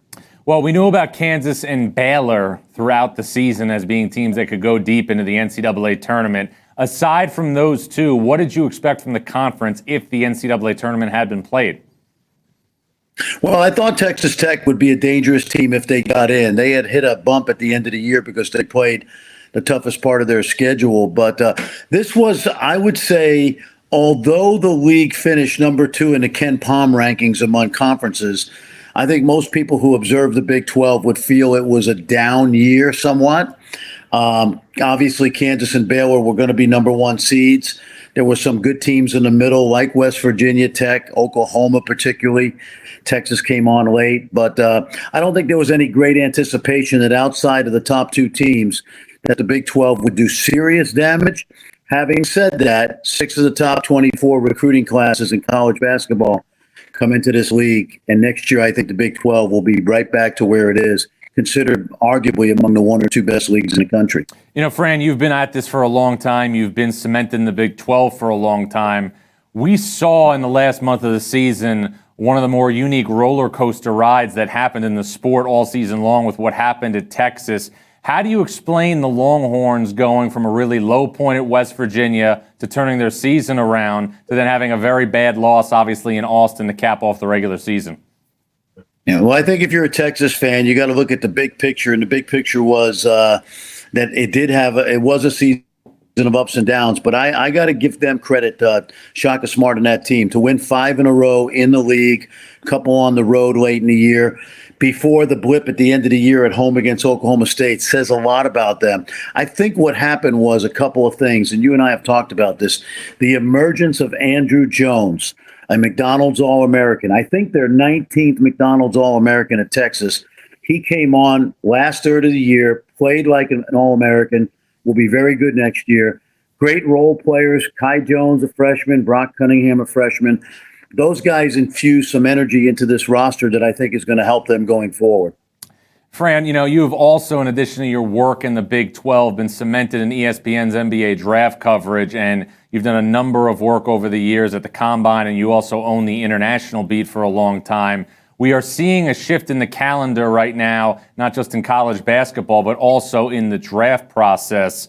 How big will that be, obviously, not just in determining what happens in the draft when players are allowed to declare or not, but on the impact for next season moving forward into 2021? I think it comes down to which NBA teams were ahead of the curve, not only on the domestic kids at college, but also the international kids. It's going to be a really strong year for international players, including the first player taken, I think, internationally will be a young man from Israel, Danny Avdia, who's an outstanding player. It gets back to this, John. Information, when it comes to drafting and recruiting, information is power. The teams that have done their homework already and are not going to have to scramble late, because it's going to be very difficult to scramble this year with what's happened to our country. Teams that have done their homework on the college kids and the international guys are going to be ahead of the game. It's going to be a crazy draft. It's going to be a crazy early entry situation because of the fact that maybe not a lot of kids are going to get the attention from teams they normally would. Knowledge is power. Teams have done their homework. Will be just fine. Final thing, Fran, you mentioned obviously the unexpected opportunity to have some family time at the Fraschilla house here over the next couple of weeks. We know you're watching Villanova-Creighton. We know that you're going to have, obviously, the Big East all on lockdown. Will the Fraschillas watch a movie here over the next couple of days? You know, I got to tell you, I'm into episode five of Billions, and I'm totally locked in on Bobby Axelrod right now. So finishing up some reading, starting Billions, watching a little tape, getting ready for the NBA draft in one way, shape, or form. You know me, John. You know that I'm not going to go one single day without being involved in basketball in some way. I know it, Fran. Regards to everybody there in Dallas, and stay safe, my friend. Thank you. You too, John. All the best. You got it. That's ESPN's Fran Fraschilla, good friend of the show, and another person right now that's checking in, another one of those people who had an unbelievable season in college basketball, was on this show recently a couple of weeks ago. The head coach of Penn State is Pat Chambers. He will join us now over the phone. And Pat, you obviously set out a mission to climb this year. We obviously made the slogan a couple of weeks ago on this show that Pat Chambers said, "Bring on Everest." Now that the climb has been completed, what did you learn along the way? I learned that I need to work on my technology, John. I've tried Mac Pro, I've tried iPad, I tried my phone, nothing worked. So I apologize for being on the phone with you. I learned so much about this group. I'm so thankful for these seniors and everything that they've meant to this program. These kids were so resilient and kept great attitudes through thick and thin.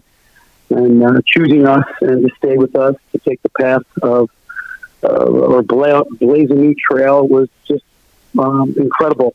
This group of guys, and then Lamar Stevens comes back, obviously, and what he's meant to this program. 76 wins in 4 years, most ever. 61 in the last 3 years in the Big Ten era. Just a phenomenal historical year, and it just ended so abruptly. I felt like this could have been the best team in Penn State history as far as what we've done, top 10 rankings, things of that nature. But what I've learned, and I sent this letter out to the program as well, was nothing's guaranteed. Tomorrow's not guaranteed. The NCAA tournament's not guaranteed. So really got to stay present, live in the moment, and do the best that we can. Well, Pat, you capped off, obviously, an unbelievable season for Penn State. You know, we went through the projections earlier in this show. We had you as a 6 seed in the field of 68. But, you know, you are somebody also who, while you've obviously made a great climb in the basketball world, have dealt with, obviously, the stuff that life throws at you. You know, I remember being at a dinner with you a couple of years ago at the Final Four, and you had talked openly about how you were out in Philadelphia years ago and, you know, were stabbed in the neck and had, obviously, a lot of health issues following that. How much did going through that put you in a position to see the greater picture when the news came down that the NCAA tournament was canceled? Yeah, you know, it sounds funny to bring that up. I actually mentioned that in a letter I sent to the program, that my greatest tragedy turned out to be my greatest blessing. So I'm hopeful that we will learn from this, and there's so much good that will come from this.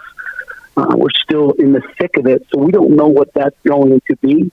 But going through that grieving period and devastation of being stabbed and bewildered and delirious and so many emotions, so many ways you can turn. And trust me, I'm a human being. I still felt that devastation, that punch in the gut, that something near and dear was just taken, not just from me, but from my guys, from this program, from our wives. Our wives suffer just like we suffer on the good days and the bad days. They're right there with us. So we're all battling and we're all going through this. So that experience for me definitely helped me out in this situation. But it doesn't say that I'm not going through it, and I'm still going through a little bit. You still need time because you crushed, 9 years to build a program or climb Everest to get you to a point where you're going to hear your name. You finish 5th in the hardest conference in America, 5th, tied for 5th, to be, in your case, 6th seed, other cases 5th seed, other cases 6th seed, but to be a lock in the NCAA tournament and fight for a Big Ten championship just shows you where we got to. We put our heart and soul. I don't know if everybody truly understands the devastation that we feel not to hear your name on that Sunday. I was devastated when they came out and said that they wouldn't give us the bracket. I'm still hurt about that. I still think they should have done that. Give these kids some joy, some peace of mind. Let them dream. They dreamed as little kids to sit there on a Sunday to hear, whatever school that they dreamt up at that time, whatever that their dream school was. And now you're Lamar Stevens. You're sitting there. You worked your tail off to get to this point, and you're not even going to give them that gratification. I just find that so hard to stomach at this point. Well, Pat, you've done obviously the task of making Penn State nationally relevant and making Penn State into a power in the Big Ten for one season. How do you sustain it moving forward?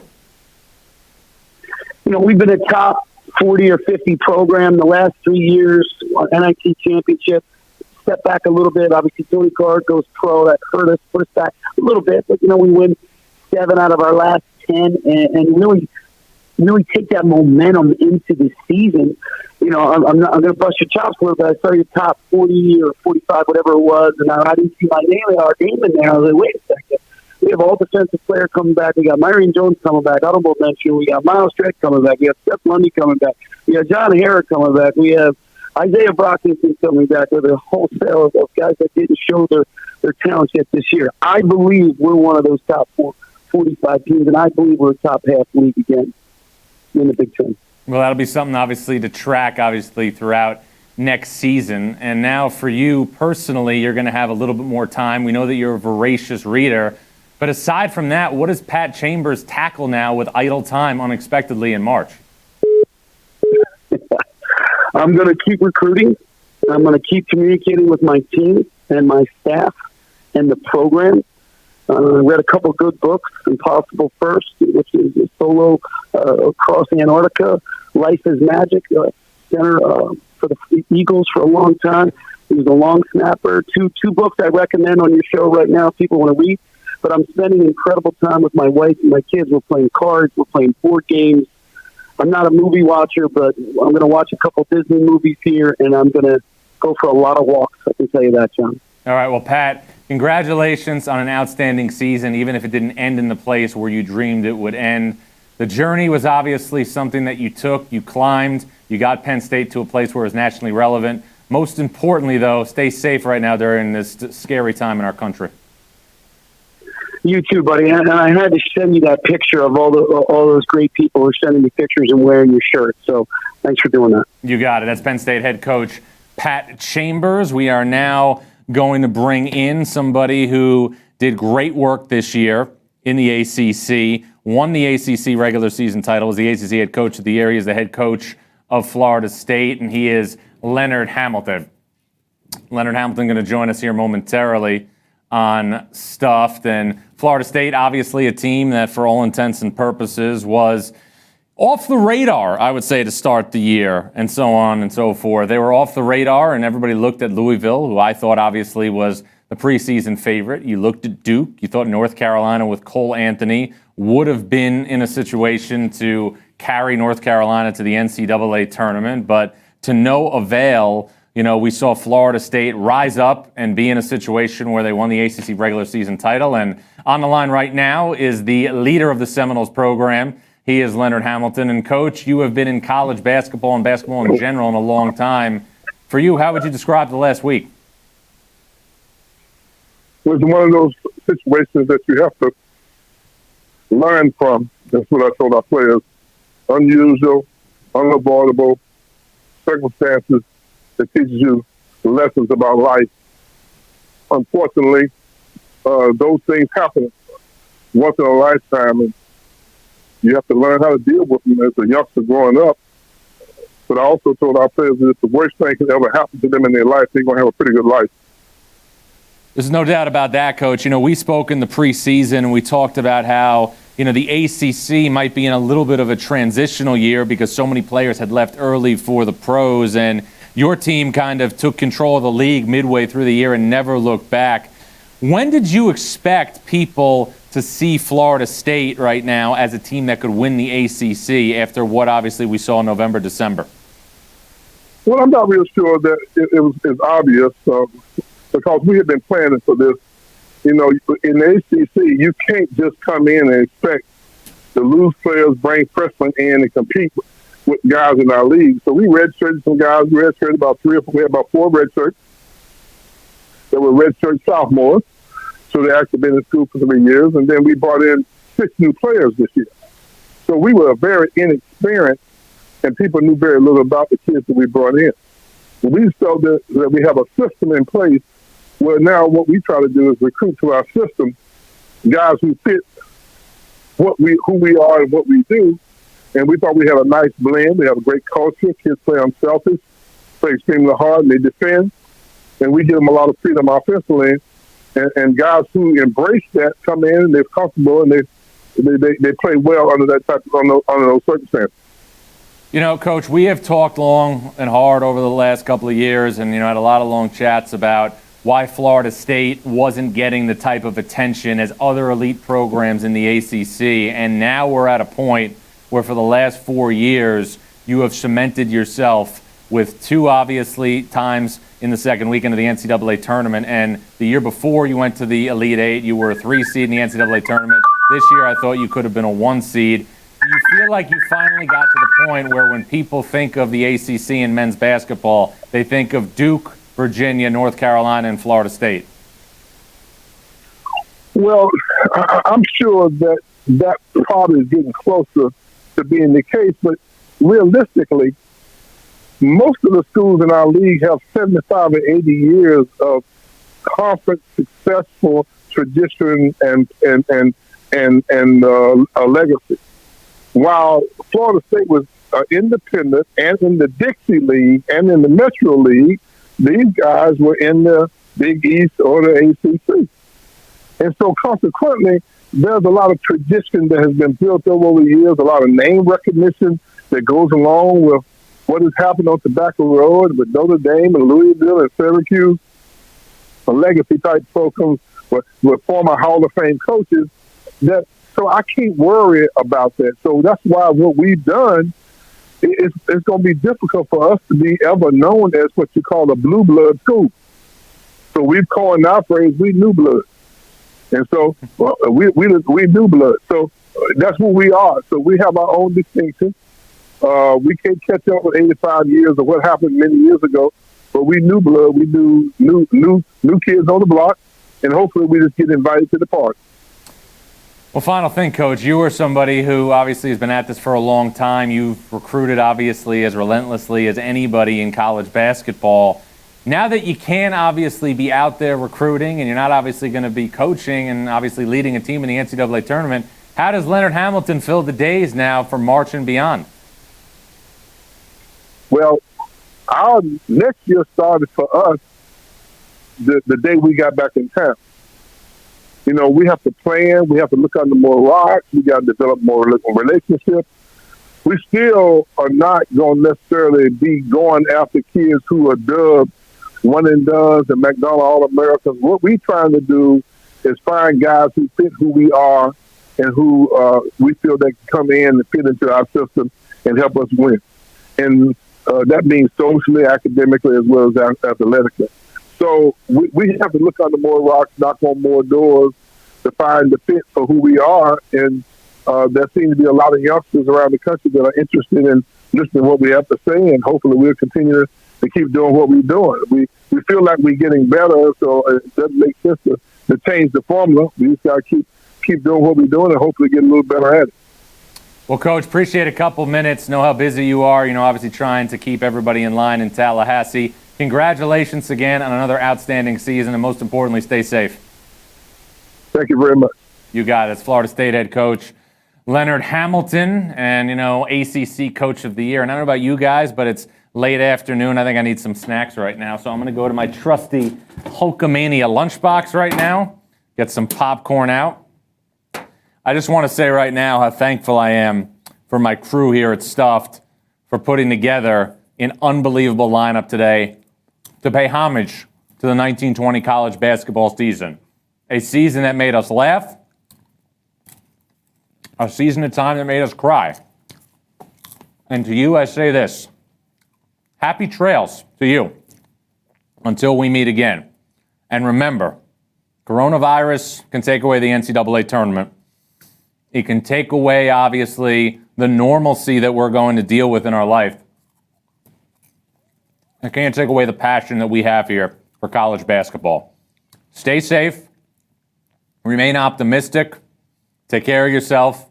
And to everybody again who took part and shined during the 1920 college basketball season, congratulations and thank you.